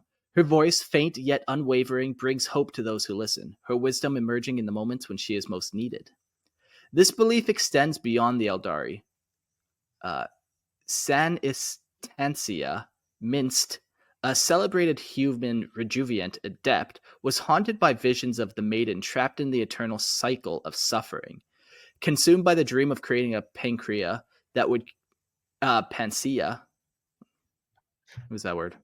Panacea. Okay, I was close. Panacea. Yeah. It's a cure all. Creating a panacea that would cure even the wounds of the god. Minst's obsession led her to abandon her former life and join the crew of the Elucidian Star Striders, which are Eldar corsairs, seeking answers. No, are they not the rogue traders? No, I'm pretty sure they're that new Eldar kill team that they released. They're the rogue trader kill team. Okay, yeah, you're right. Looking at pictures, you're right about that. Yeah. Touche, my dude, touche. So joined up with them. The myths say that wherever Isha walks, rose-like flowers bloom in her footsteps. These blooms said to ward against the corrupting energies of chaos, symbolizing her enduring love for all living things. For those who find them, they offer not only protection, but a glimmer of her presence, a reminder that even in the face of despair, life and hope endure.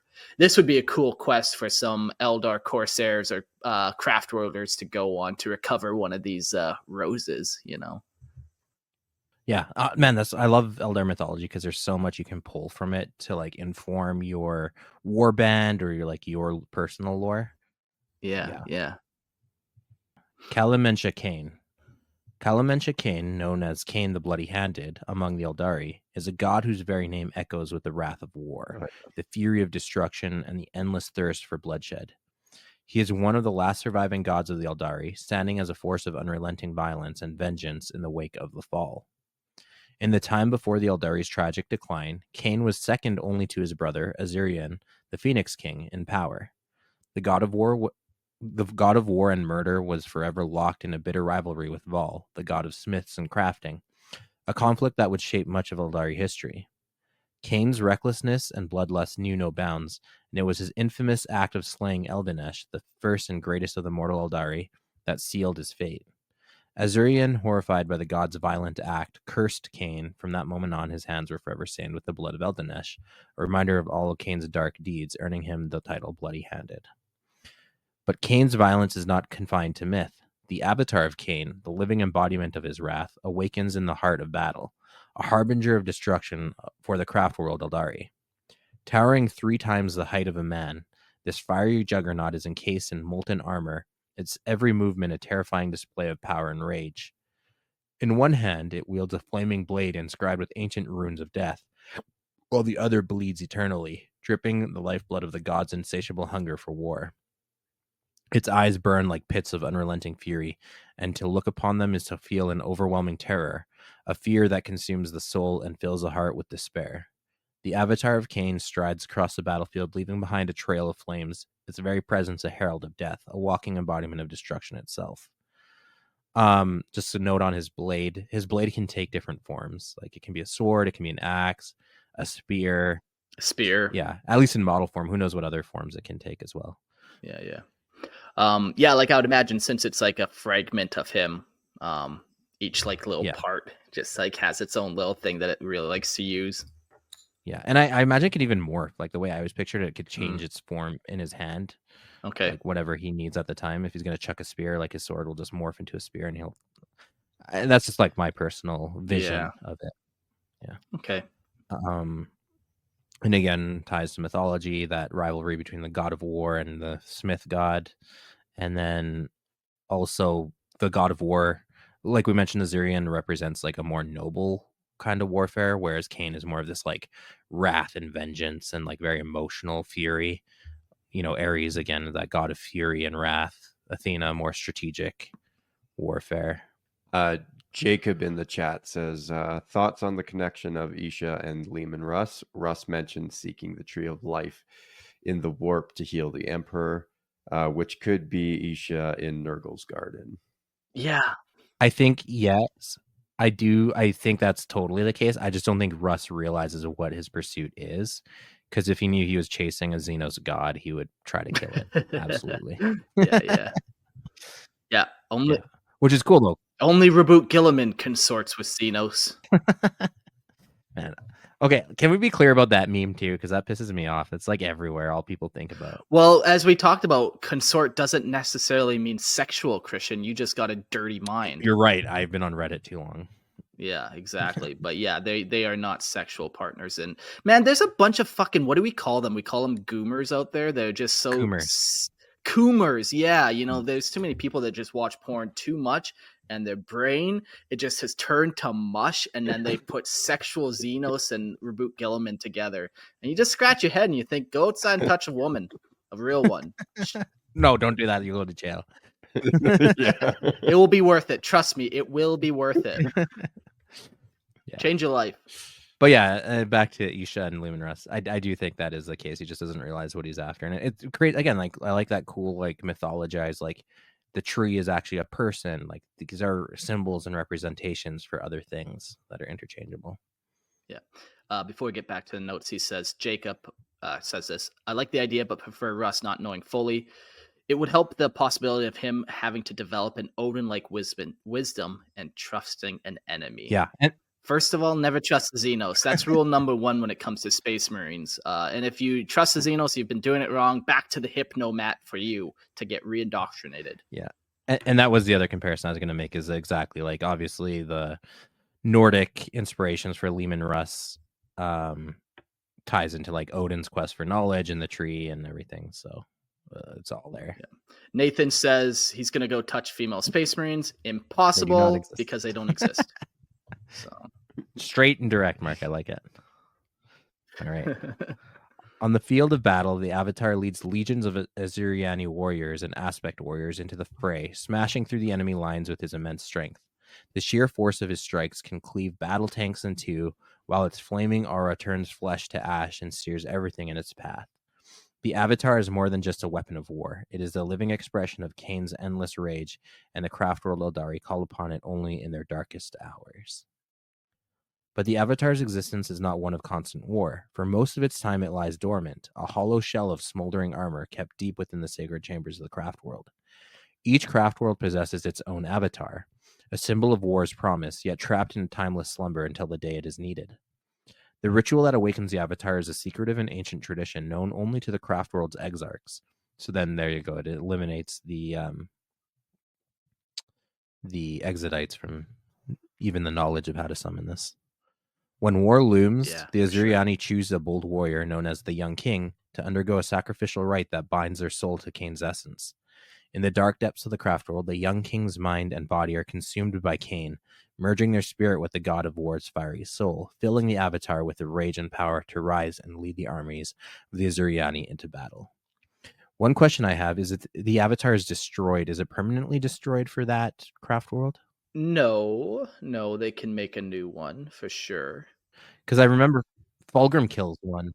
Yeah, and it was like very traumatic and stuff, and then it leaves like the fucking hardened husk of the Avatar there. But no, I'm pretty sure they can make more of them. They just got to do the ritual. I'm just curious if it's confined to a certain process. Which also then I wonder, can you have multiple avatars like in one craft world? Then makes you wonder, why do you have anything else but avatars in your army? Questions only lead to more questions. I just did a quick search, sorry, and no, you can't have twin avatars. But also, I looked for fucking 1 second, so don't quote me on that. Take that with a grain of salt. It's the best Google could summon. Oh, I was looking at Legend of Korra avatar stuff, so definitely not correct. You start going off on a tangent of like Avatar. Firebenders can summon. Once the ritual is complete, the Avatar stirs to life. Its armor burns with unholy fire, its runes glow with ancient power, and its eyes blaze with the fury of a god. It is no longer the empty shell it once was, but a living force of vengeance, ready to unleash Kane's fury upon the enemies of the Eldari. Yet the price is great. The Young King is lost, their soul extinguished by the act, leaving only the burning spirit of Kane to reign in its place. The spirit of the Young King may join Kane in the afterlife, or it may be scattered across the winds of the Immaterium, a forgotten soul in the unending tide of time. So this is an immense sacrifice for the Eldar, because Eldar are immortal so long as they can keep their souls intact or protected in the Spirit Stone or in the Infinity Circuit. But when they sacrifice someone to Kane, if they don't get called to the equivalent to their Valhalla, then they risk just utter destruction. So yeah, and that's even just like, you mentioned the soul stones and the soul aspect, but they're also basically immortal, so they're also sacrificing that aspect of it, where it's not like you can just toss this really old Eldar in there who's on his deathbed anyways, a la Dreadnought him with an avatar. That's not happening either. Yeah, you're losing that soul. So it is an immense sacrifice, and should only be done in like the most desperate times. Like, you're giving up your life to save your craft world. Humanity has only glimpsed the avatar of Kane in fleeting moments of war, but the tales of its wrath have spread far and wide. The Imperium of Man has crossed paths with the craftworld Eldari many times, and records of the Avatar's carnage can be found in accounts of rogue traders and the sacred texts of the Adeptus Ministorum. Yet, interpretations of the Avatar's nature are varied as the stars. Some view it as a mechanical engine of destruction, others claim it is a demon of battle given form, while most agree that it is the very embodiment of war itself, its flesh forged from the burning rock and its blood flowing like molten lava. So again, like, that is an aspect we do need to consider when we're talking about what the nature of the Eldar gods are. Like, is the avatar of Cain a machine? Is it a demon, like a bound demon of some kind? Is it, any number of things? Is this what they were like? Is this what Cain was like even before he was sharded? And like all of the Eldar pantheon are like flaming fire monsters, Yeah. or is this specifically him? Yeah, so many questions, and like we make a lot of assumptions, obviously, because it's called the Avatar of Cain, and like Eldar mythology tells us what it is, but is it really? What remains clear, however, is that the Avatar's presence on the battlefield is a force to be reckoned with. It is a spark of fury that ignites the hearts of the Ziriani, filling even their fragile bodies with a lust for battle that drives them to victory. And though the Avatar has been felled in battle on rare occasions, its flame always returns. Like the anger of the Eldari themselves, it rises again to bring destruction, to once more answer the call to war. In the end, the Avatar of Cain is not just a weapon of destruction, it is a symbol of the eternal rage that defines the Eldari, a fire that will never be quenched, a blood-stained hand reaching out across the cosmos to reclaim what has been lost. So yeah, I guess in order to kill like him or to stop the avatars from coming, you'd have to destroy the Infinity Circuit, because that's kind of where he comes from. And yeah, it talked about, on battlefield sometimes he gets slain or defeated, and then that flame still is there, though. It's still in the Infinity Circuit waiting to be reborn. Yeah. Up next we have Kurnous. In the ancient time before the fall of the Eldar, there existed a powerful bond between Kurnous, the wild hunter, and Isha, the mother of life. Together they gave birth to the Eldar race, with their daughter Lilith standing as the harbinger of fates yet to unfold. It was Lilith who glimpsed the future filled with strife and carnage, where the mighty god of war Cain would be shattered into countless pieces by the hand of the great mortal enemy. Enraged by this vision, Cain, seething with fury, sought the Phoenix King Asurion, demanding the annihilation of the Eldar. In response, Asurion, with a heavy heart, raised a monumental barrier, casting the realm of mortals far from the gods, sealing their fates apart. Yet in his divine act, Isha was left broken, her heart torn as she could no longer see or reach her mortal children.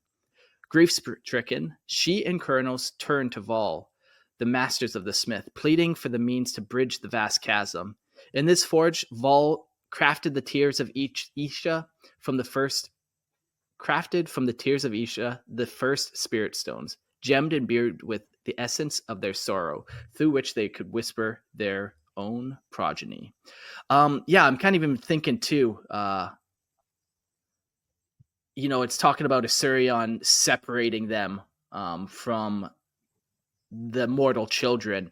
And, my mind goes first to, the warp. The Eldar are in the immaterial, or in the materium, and the Eldar gods are in the immaterium. But it's almost more like the old ones are in the webway, which we know they like to do, and they separate themselves off from that little aspect and like close the portion of the webway off. Is another way to kind of look at it. Yeah, like there's so many ways to cut this cake. But Cain, ever watchful, uncovered their secret. Driven by his own wrath, he reported the breach to Asurion, who, blinded by his own rage, saw the actions of Kurnous and Isha as nothing short of betrayal. In his fury, Asurion handed them over to Cain, binding them to the god of war's mercy. What followed was an eternity of torment, for Cain's imprisoned them, forcing them to endure ceaseless sufferings in the flames of his fury. Yet years turned to eons, and Kurnous and Isha lavished under Cain's wrath, their spirits all but broken, until Vol, the steadfast protector, sought to free them. With a heavy heart, he bargained with Cain, offering a forge 100 enchanted blades in exchange for their release. Vol worked tirelessly, his hands blistered upon the anvil, and in time he completed the pact, though one final sword remained unfinished. In his desperation, Vol substituted a mortal blade, one crafted by the hands not of gods, and presented it to Khorne. Once freed, Kurnous and Isha fled, but Cain, ever vigilant, quickly discovered the trick. In a fit of unbridled fury, he decried Vol's deceit, and in a vengeful rage he vowed to make the smith suffer for his treachery. Thus, the War of Heaven was ignited, and a battle that would shake the very foundations of existence. Cain chained Vol to his own anvil, punishing him for the hand that he had freed Kurnous and Isha. As the war raged on, the echoes of the past reverberated in the stars. It is said that the Eldar's original homeworld once possessed 3 moons, each a reflection of the ancient power that has shaped their destiny. One of these moons, greenish and dim, would come to be known as Kurnous, the hunter's moon, forever marking the land of the Eldar with quiet, distant glow. And so the tale of Kurnous, Isha, Val, and Cain became woven into the very fabric of the universe, a myth of the gods' betrayal and inexorable march of fate.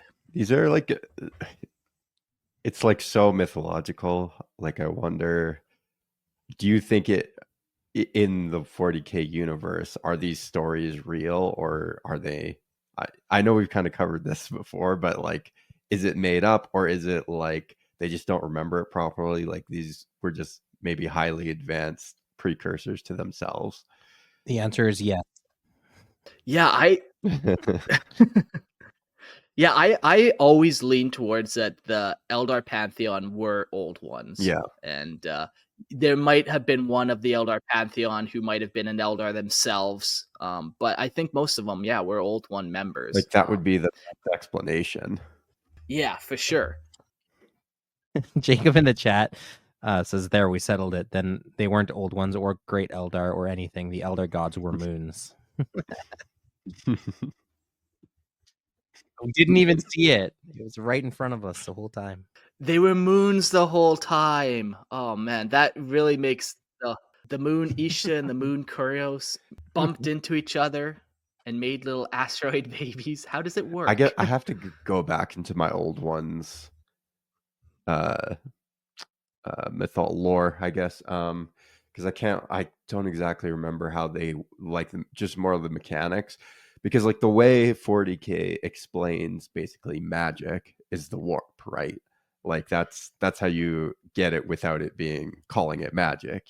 You have this thing called the warp, and you have psychers and whatnot who can leverage the power of the warp.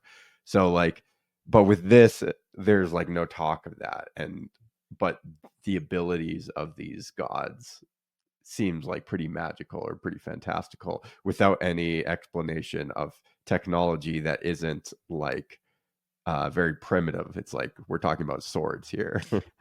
So, but hold on. Once again, the question is, are they able to use a warp and they just don't call it that? Are they using technology that's so advanced it's magical?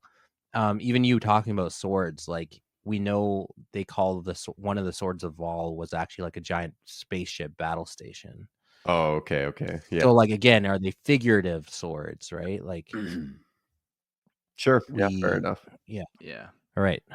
Yep. Val, the god of crafting and creation, was a being both revered and enigmatic, hailed as a craftsman without equal, driven not by the pursuit of truth, but by the pursuit of beauty.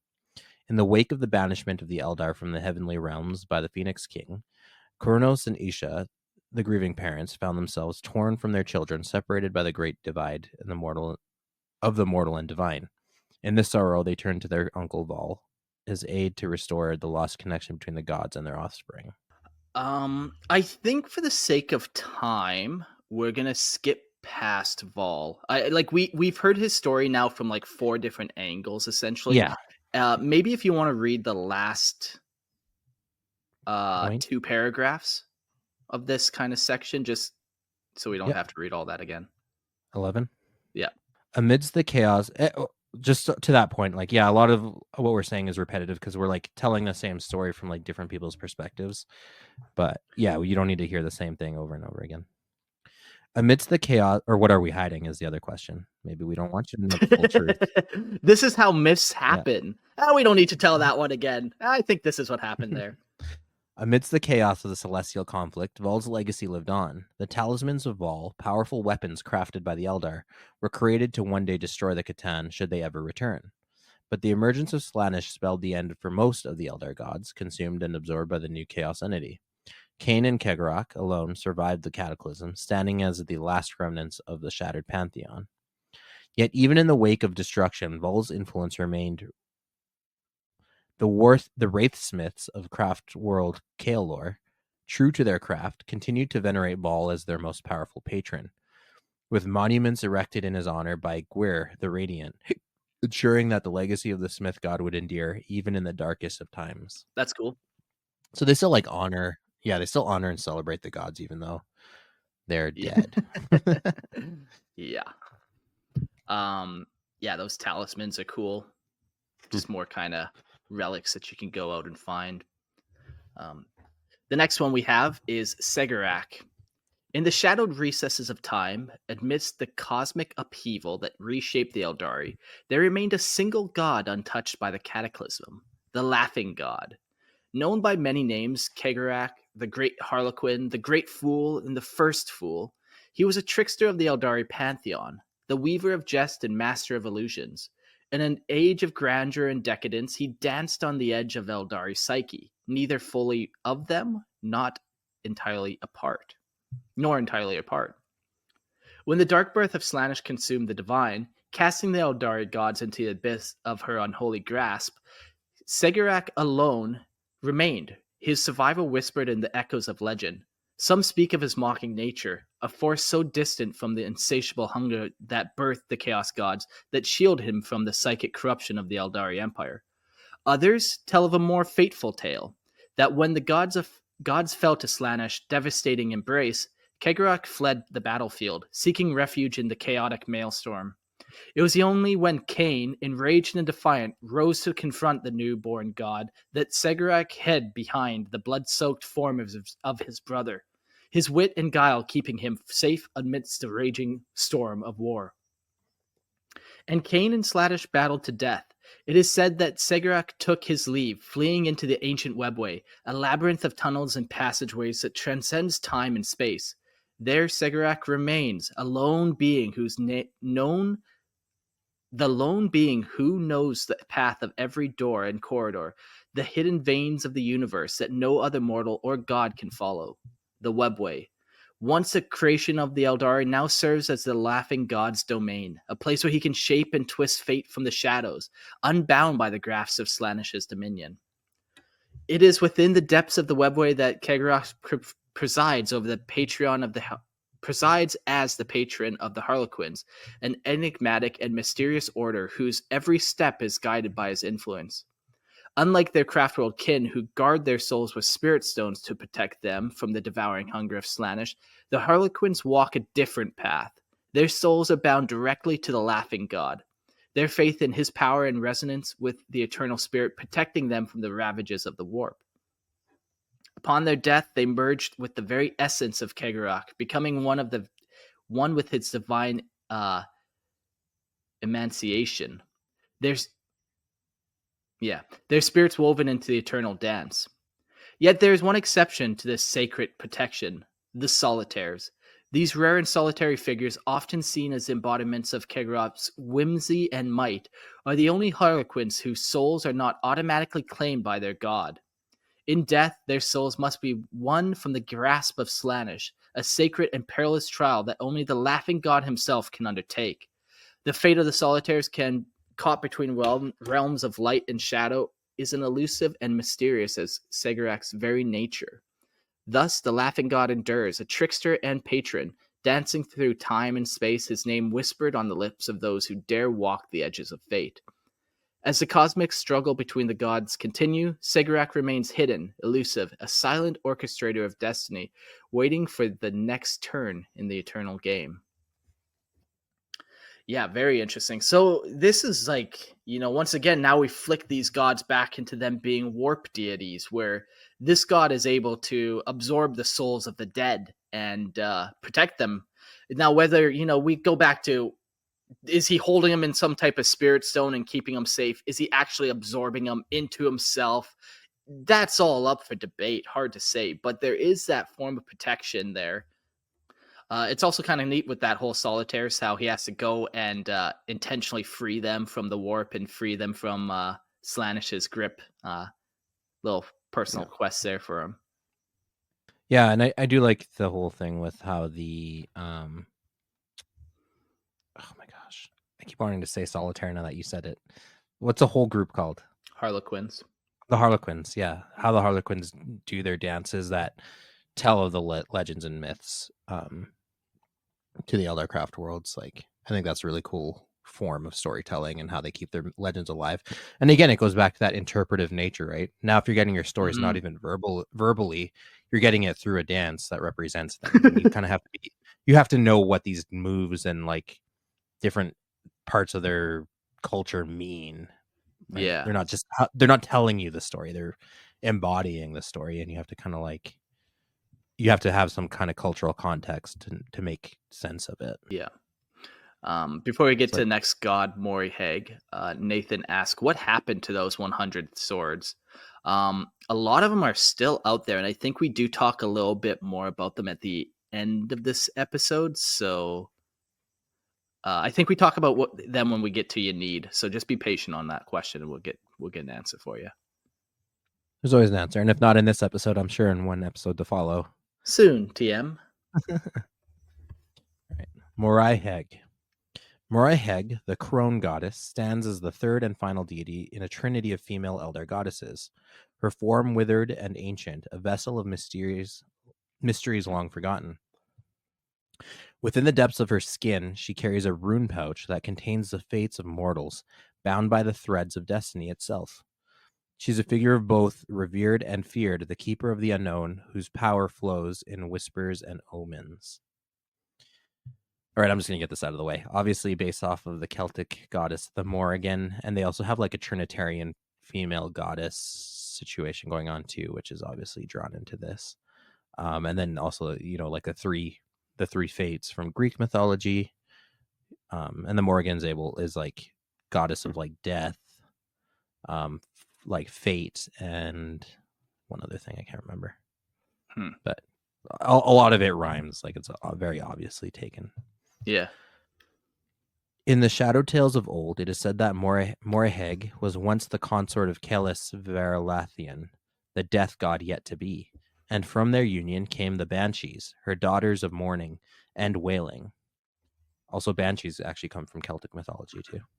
In the pursuit of forbidden wisdom, Moriheg sought to delve into the divine secrets hidden from within her own blood. Only Cain, the war god, held the power to harm a god, and it was to him that the crone goddess turned. She sent her daughters to torment Cain with their piercing, sorrowful screams, and in her plea for respite, she asked him to sever her hand so she might drink from the well of her own blood. Reluctantly, Cain complied, and in the bloodshed that flowed, Moriheg gained the knowledge she sought. In return, the aspect of the Banshees was granted to Cain, forever binding her fate to his. So even in that, like the Banshee aspect is tied to Cain through war, but it's also got this like more distant connection to Moriheg. Yeah. So yeah, that's another connection. Yeah, cool. I don't know a lot about Celtic mythology, honestly, but I don't know if the Morrigan has anything about like self-harm or anything like that. But definitely like the Odin story of trading his eye. You see that with the Primarch, Magnus. Sure. Yeah, there's usually a cost to knowledge for sure. Right, exactly. That's a theme here. So yeah.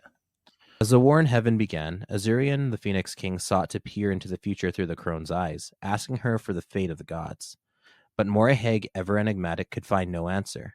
She followed Cain in silence, taking a small measure of his fiery blood, which she burned upon the scales of balance in her lair. When she returned, Azurian demanded the truth only for the crone goddess to reveal that the fate of the gods was not his to know. It would be the mortal Eldanesh and the Eldar who would decide whether the gods lived or perished, their choices woven into the strands of time.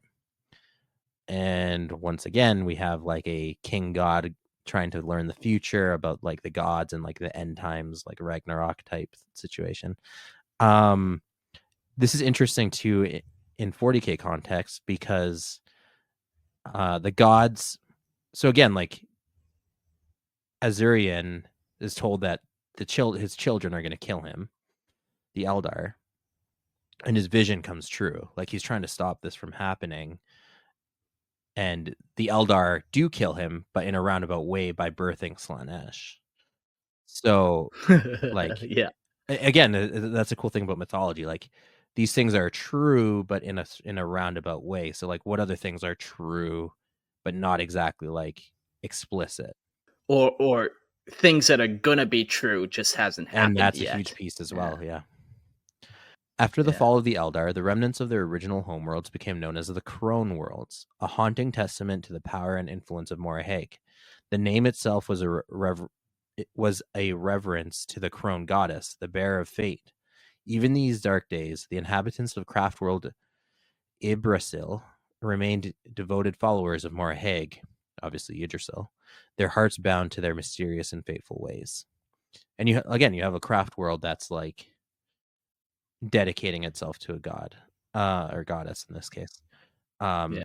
I never seen that much of that before until right in this episode, that like that much that they still hold that much reverence for these gods, you know, that they're still erecting statues for them and all that kind of stuff.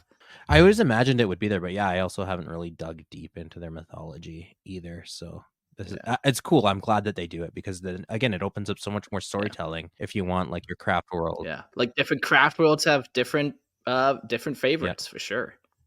In the twilight of time, the 5 severed fingers of Moraheg became the Crone swords, relics of immeasurable power that would one day be key to the resurrection of Ynnead, the god of the dead. Thus, Moraheg's influence endures, her hand reaching out from the realms of fate to shape the destiny of the Eldar and the gods themselves. Again, it's cool, that poetic, like, fingers reaching into fate physically, but also metaphorically. Like, mythology, man. Cool beans. Yeah. It's like the Ancient Aliens guy instead of aliens. Mythology. Mythology. That's funny. The next god is Lilith, the maiden, a goddess of dreams and fortune. Weaves her ethereal influence across the realms of the Eldar. Daughter of Isha, the goddess of the harvest, Lilith is a figure both mystical and powerful, embodying the endless flow of destiny. Her presence is felt in the dreams of mortals, where the fabric of fate unravels and reveals visions of what is yet to come. In an ancient dance of Asurian, it is said that Lilith, in a dream woven by the stars himself, foresaw a grim future of Calamenshi Kane, the war god. She witnessed his destruction at the hands of the Eldar, mortals, born of Kurnous and Isha, his own kin.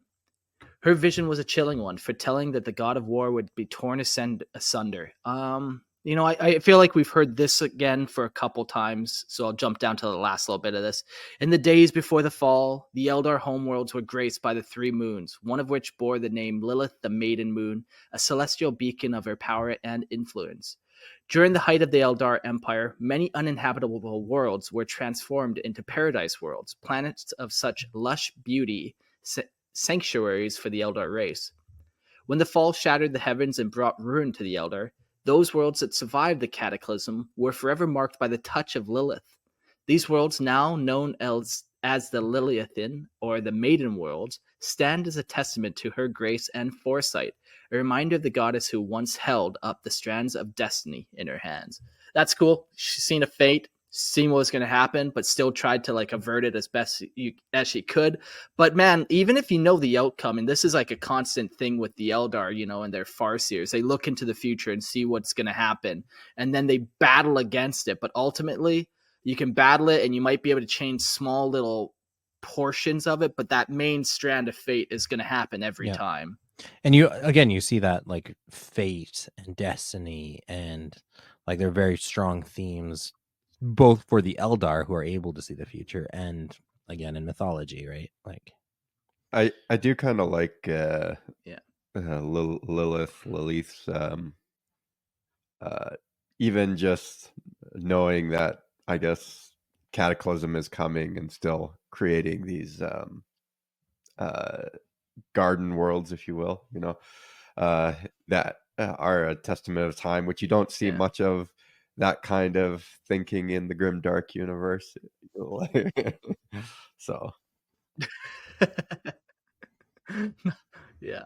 That kind of goes to the Exodites as well on these Lilithian worlds, or the Maiden Worlds, and that must be their kind of patron saint for the most part. Like, this god foresaw to make this world for us to specifically inhabit. Like, very tied. Right. Gia or Gia or Gaia, or however you want to say it. Obviously, we know what that's tied to.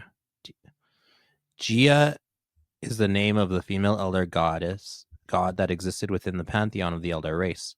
She is notable for being the consort of twin deities, namely the Phoenix King Azurian and the war god Kalamencha Kane. The legends surrounding her and her immortal kin were told through the ritual song and dance known as the Dream of Azurian. She is also known as the name Gaia, and that's it. Yeah, there really wasn't much on her or the next one that we talk about. I do believe that comes from Egyptian mythology, having like a consort goddess of two gods, like that are like, I think the brother. I think it's called a thing. whore, Christian. I don't think it comes from any mythos. I think it's just a whore. Or that comes from the real world. Yeah. All right. Hoek. Hoek is a mysterious wanderer known to the Eldar who is said to have been one with the webway and has walked the paths between planes since the stars themselves were young. Some amongst the ranks of the outcast Eldar pathfinders are known to revere this individual. Yeah, so again, like you have another group of Eldar, the pathfinders, right? Like they revere this god because it makes sense. Like he's all about the walking the path, or like walking between paths, right? Which is what they do. Yeah, I actually was. I was wondering, like, does each god correlate to some path, Eldar path, or is there not really a strong correlation between each Eldar path? A lot do, for sure. A lot do, but it's not a 1-to-1, and it's definitely not like they're not comparable. Like even if this one worships this god, the next one might not worship it, but just try to follow in their footsteps. Like it's different for every god and every path and all that. Okay. And then also the number of paths. If you remember our paths episode, yeah, like there's too many paths that, like, if you're on the path of the cook, like what god, right? Like Mark said, it's not like a 1-for-1 type thing. Yeah. There's some that definitely make sense as like generally. I like what the chat's saying about myths. Purge says, I see mythos as an interpretation of truth, and that's why it's a belief. Then Nathan says, doesn't all mythos have some element of truth to it? Then Purge says, yes, but how we personally interpret it, often through irrational thought, projecting it into belief. And then Nathan says, yeah, that's a fair point. And then Purge goes on to talk about the cargo cults in World War II, where they are planes that drop off supplies to islands that had never seen people, and then they started worshiping these planes, which is a pretty fun story, really. Go look into a podcast about the cargo cults, because they're pretty wild what you can do to an uneducated group of people with tech. All right, up next we have Ynnead. Ynnead, the god of dead, stirs in the unforeseen depths. I'm just wondering if we want to go into him. I need to do another Ynnari episode. Maybe we save him for him, because he's not necessarily a part of the Eldar pantheon as much as he is. Like he's newer. Yeah. And I think I'd rather have some time for some call-ins. So let's skip over Ynnead, actually. And man, you're just teasing people. That's what I do. I like to tickle and tease their brain. But yeah, we'll come back to him in another episode, featuring him a lot more heavily and just how he was birthed and all that kind of stuff. I couldn't do it justice in the paragraphs that we have here. So we'll jump to the cosmic serpent, which we haven't mentioned at all yet. So let's see what this is all about. In the mythic... Oh, sorry, do you want to do it? No, you can. All right, cosmic serpent. In the mythic tapestry of Eldari legend, there exists a being so ancient and enigmatic that it transcends both the material and psychic realms, the cosmic serpent, known as Dromlach. It is said that Dromlach, with his infinite reach, is the keeper of all secrets, past and present, for he is the only creature to exist simultaneously in both worlds. The cosmic being, vast and unfathomable, holds dominion over the mysteries of the universe, his knowledge stretched across the boundaries of time and space. But Dromlach is not alone in his strange existence. His offspring, Starweaver, Voidweaver, and Skyweaver, are beings of equally capricious nature, and together they have long been allies to Cegorach, the laughing god. The cosmic serpent, in his enigmatic generosity, has lent his aid to Cegorach, even allowing the god to ride upon his serpentine form. In gratitude for the serpent's strange partnership, The Harlequins, ever devoted to the laughing god, have named many of their war machines after the cosmic serpent and his offspring as symbols of both power and mystery. What kind of myth would this be without a snake? Come on. Yeah. Now, Yeah, will and it eat I its wasn't own even tail? yes. I wasn't even going to mention it because I'm like, snakes are so pervasive, and like we could spend another 2 hours just talking about dragons and snakes. I'm And surprised it took we're this not going to long do for that. us to get But to there's it. very obvious symmetry. Yeah, like this is such a weird part of the Yeah. mythology. Like it doesn't really play any major part in it, and only really has a little bit to do with the laughing god and stuff. But carry on. But Dromlach's influence reaches beyond the Eldari. The cosmic serpent is a figure woven into the myths and creation stories of many cultures, even among species as distant as the Baalite. To them, Dromlach is more than a being. He is a symbol of death and eternal journey from one existence to another, an immortal thread that connects all things. Born from the belief itself, Dromlach exists beyond the confines of time and space, a being untouched by the passage of aeons. Among the Eldari, the Eye of Dromlach is a sacred site of immense importance, a place where the Webway Gate lies hidden, its significance recorded in the annals of the race. This was once referenced by the Inquisitor Bronislaw Shevak, who sought the secrets of the mysterious place. On Craftworld Samhain, the cosmic serpent is venerated as a symbol of enlightenment and knowledge. The name Samhain itself speaks to its legacy, meaning quest for enlightenment, as the Eldari have long held that the snake and secret knowledge are one and the same, both embodied in the ancient figure of Dromlach. The Azuriani of Samhain carry the mythic symbol with them, emblazoned upon their jet bikes, grav tanks, and air support, marking their devotion to the secrets and power of the cosmic serpent, who, though shrouded in mystery, is ever present in the quest for truth. Yeah. So, is this almost like a maybe this isn't the right term, but like the first god or like a creator god for the whole pantheon? Almost like this isn't this. This is not the same type of creature that the rest of the pantheon is. You know, this is something very different. Is this kind of like the universe itself, or what does this really represent? You know, my mind instantly went to the Webway. Okay. If the Webway is like a living entity. Man, like, and it's a serpent that goes between worlds, and like you called Star Weaver, Void Weaver, and Sky Weaver, implying that it like weaves between worlds. interesting. That's where my mind went right That's away. kind of cool, you know, like if the Webway is like solidified Wraithbone or solidified warp energy, essentially, like maybe it is manifesting some type of spirit, some type of serpent thing that's like making the Webway as it goes or whatever.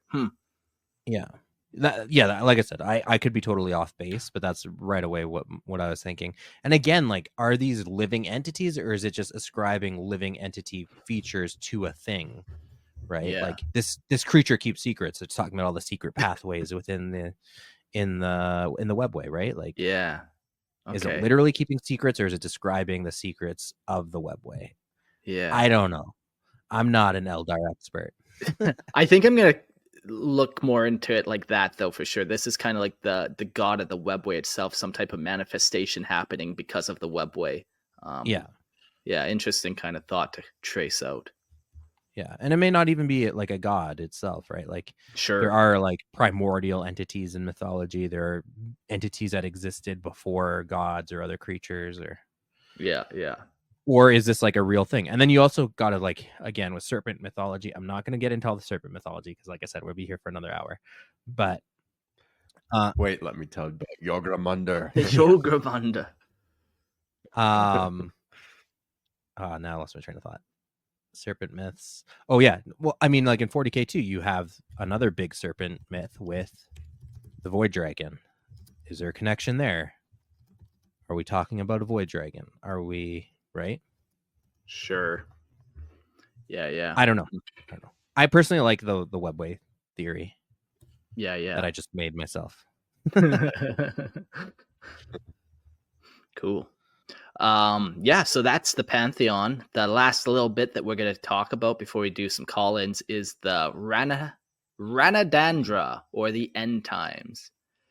The Rhana Dandra, the elder name for the final and fated clash with the forces of chaos, is a dark prophecy foretold in the ancient Asuriata.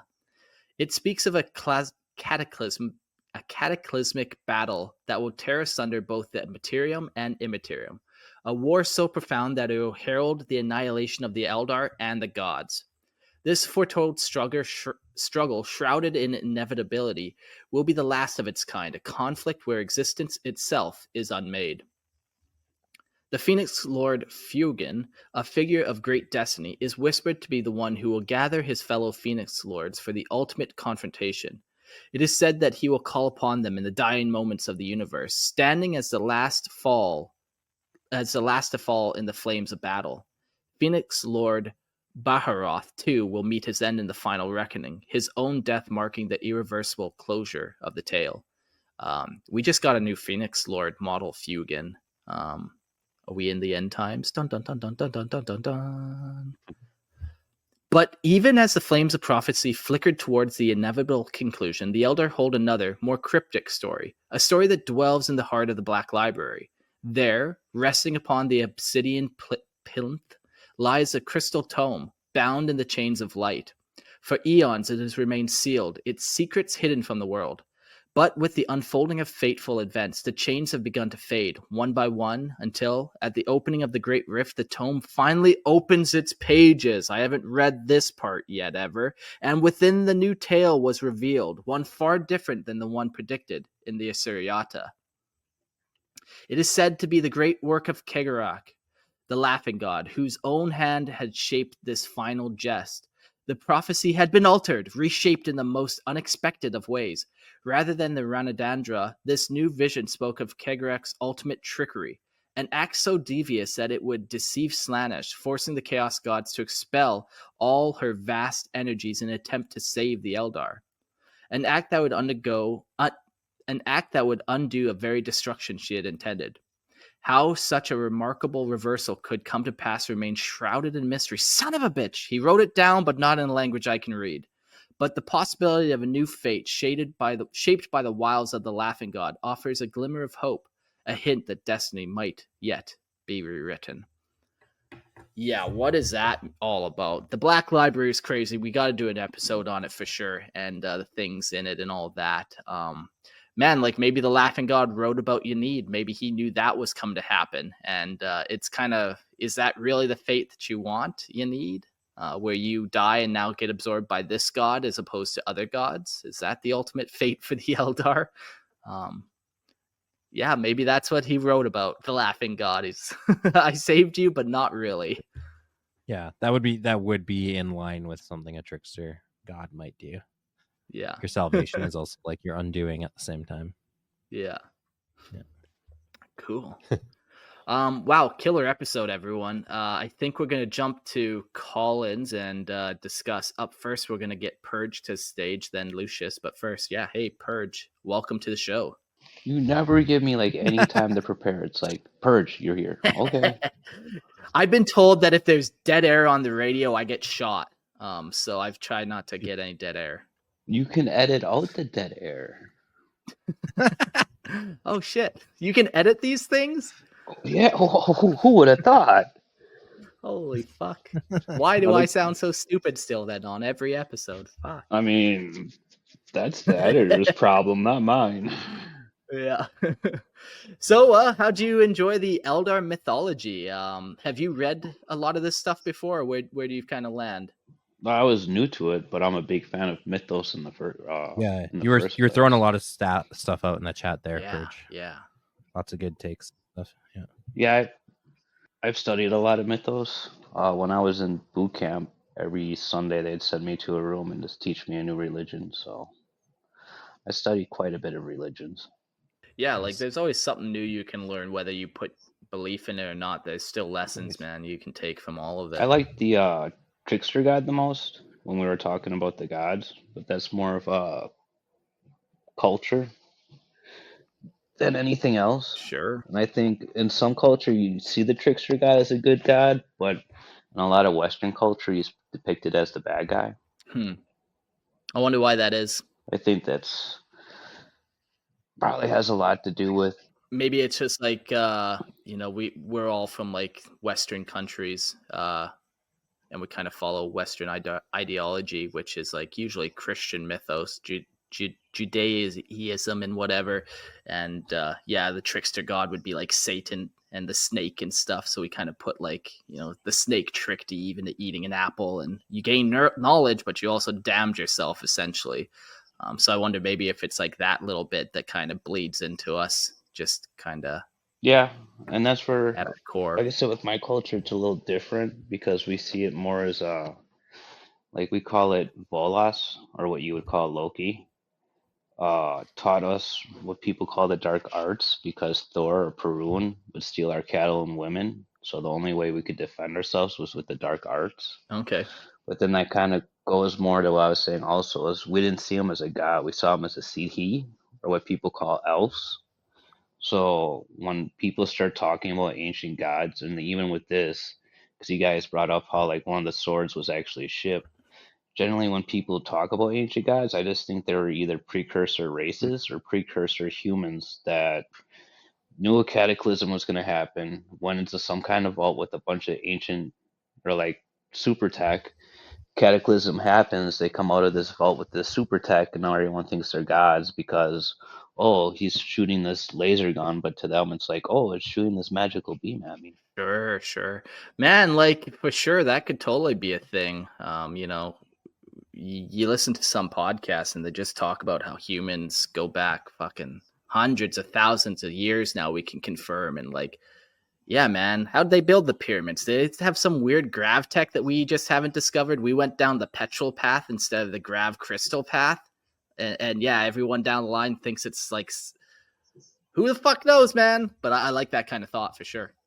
Well, and even it kind of crops up in the Eldar story too. Like, was there a precursor race that these gods were that were looking out for them, and then they had their own little, mix up, and well, their mix up was what the Eldar called them Lore in Heaven, and like it's just this Elder race that's just like, no, this is the way that they should go. No, this is the way they should go. So they're just sitting there with fighting with each other, and it's like, well, these Eldar are like going with the cargo cults, like they're seeing these like spaceships, and they're like, oh, that must be some like flying chariot that I've never seen before. That's got to be some godly being. Yeah, and like maybe that's it too. Like the Elder themselves don't know what the heck these gods are, and like you kind of mentioned the cargo cults, just kind of we're seeing stuff and putting stuff together on their own, and the Elder pantheon's like that's not actually what we're about. But thanks. Well, who doesn't like a little bit of worship and adoration and being adored, you know? But okay, yeah. Purge. Oh yeah, I was, but go on. Purge, you mentioned too the whole precursor race. That's also like a like in modern myth, I guess I would say, like Halo, for example, does that too, where you have like, I don't know if you're a fan of Halo or not, but yeah, you have like Forerunners, and they Yeah, Master Cheeks ruined it all, but we won't go down that tangent. I'm in the same boat too, but yeah, same ideas though, like precursor races and like the religious adopting of their technology and like arcs to save them from this cataclysm and so on and so forth. So yeah. Yeah, like I said, precursor races, and the reason I mentioned Siddhi is because Siddhi were a real mythological race. It's just Tolkien adopted them into what we call elves nowadays. That's for our other podcast. And a lot of people don't realize that there was people that actually believed in what we call Siddhi, or like goblins, like a red cap was another thing, like a goblin that would kill people and then soak his head in blood is how you got red caps. Or people had house goblins, like they would have goblins that would actually look after their houses, like Toby. Like this is all part of like Western lore prior to Christianity becoming the dominant religion. Purge, where are you from? Do you mind if I ask? Like, I'm American, but I come from a Bohemian household, or what Cool. most people know as gypsies. All right. Interesting.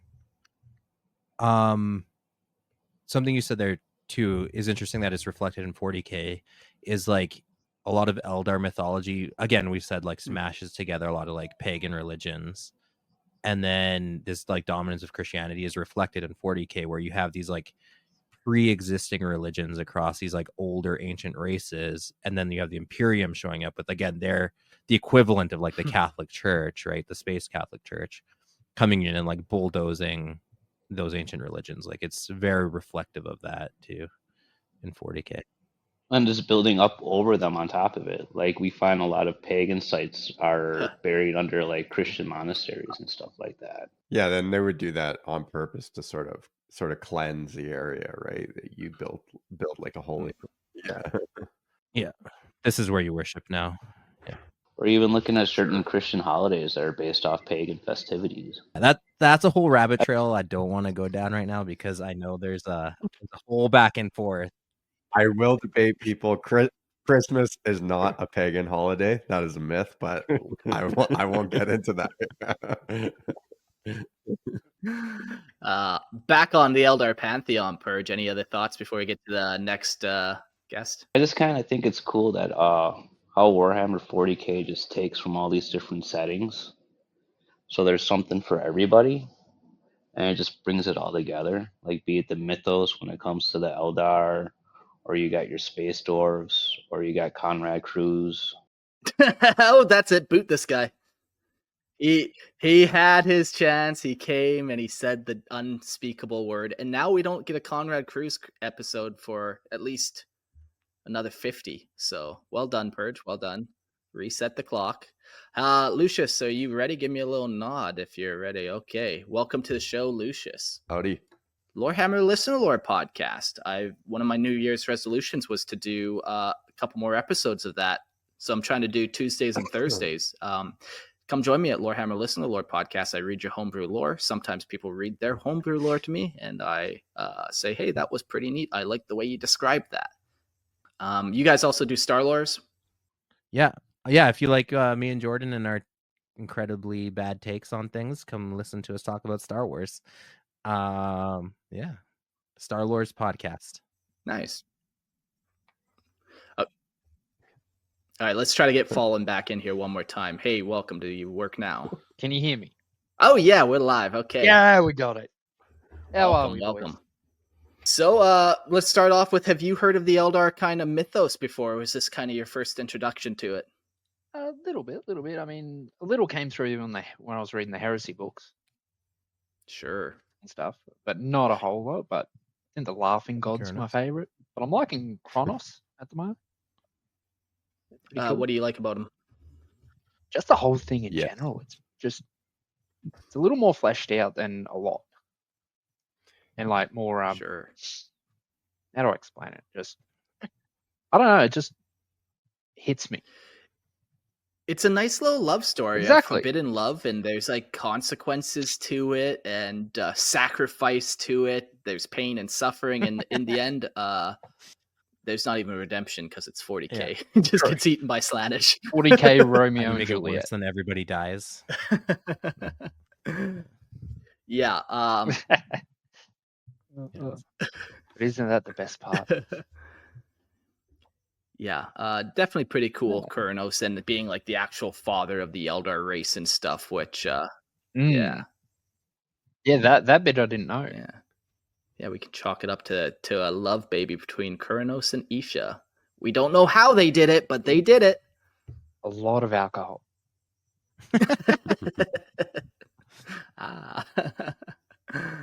That's funny.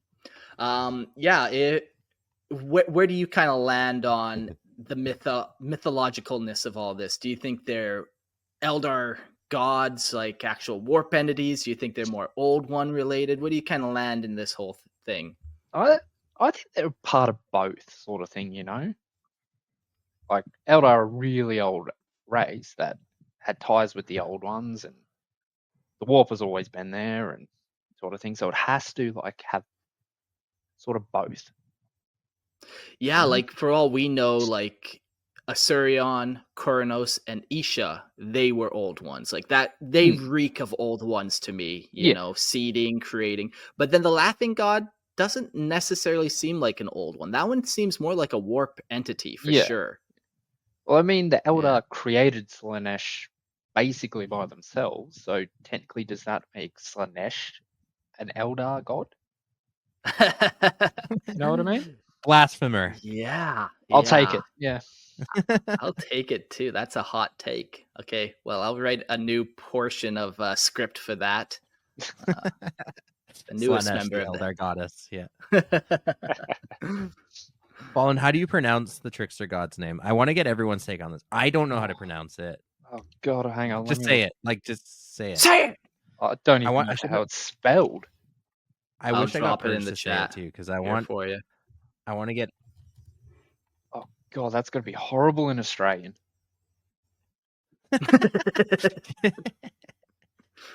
Cegorach? Cegorach. Do you do the C as a K or a C as an S?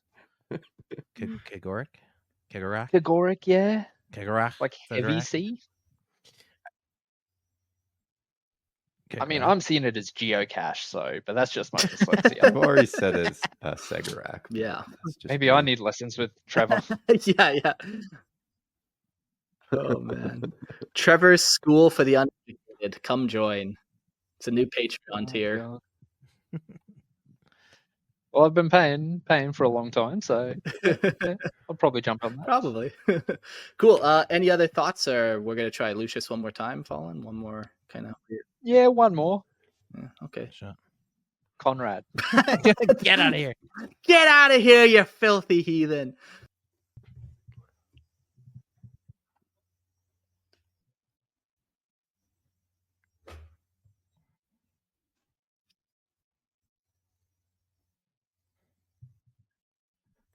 Yeah, sure. Do you have a favorite god?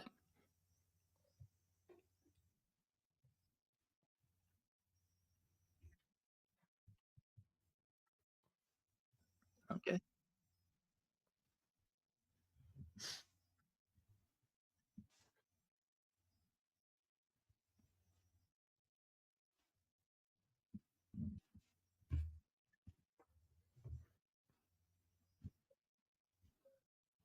Sure. Yeah, like, Vol can be worshipped in so many other ways too than having a tabletop model. Like, he's not necessarily the god of. He's not necessarily a warrior. Like, not all craftsmen are warriors. Some blacksmiths are just blacksmiths. They know how to make a sword, but they don't know how to swing one very well. Yeah, there's so many different like Eldar paths out there, like the path of the crafter, or even bone singers could like hold Vol as like kind of their patron kind of god, and I like it more kind of behind the scenes like that, as opposed to being that tabletop front and center mini.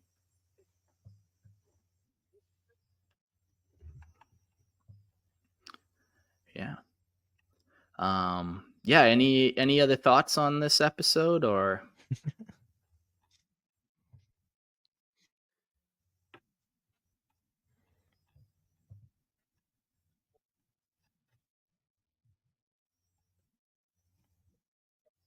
Sure. Yeah. But it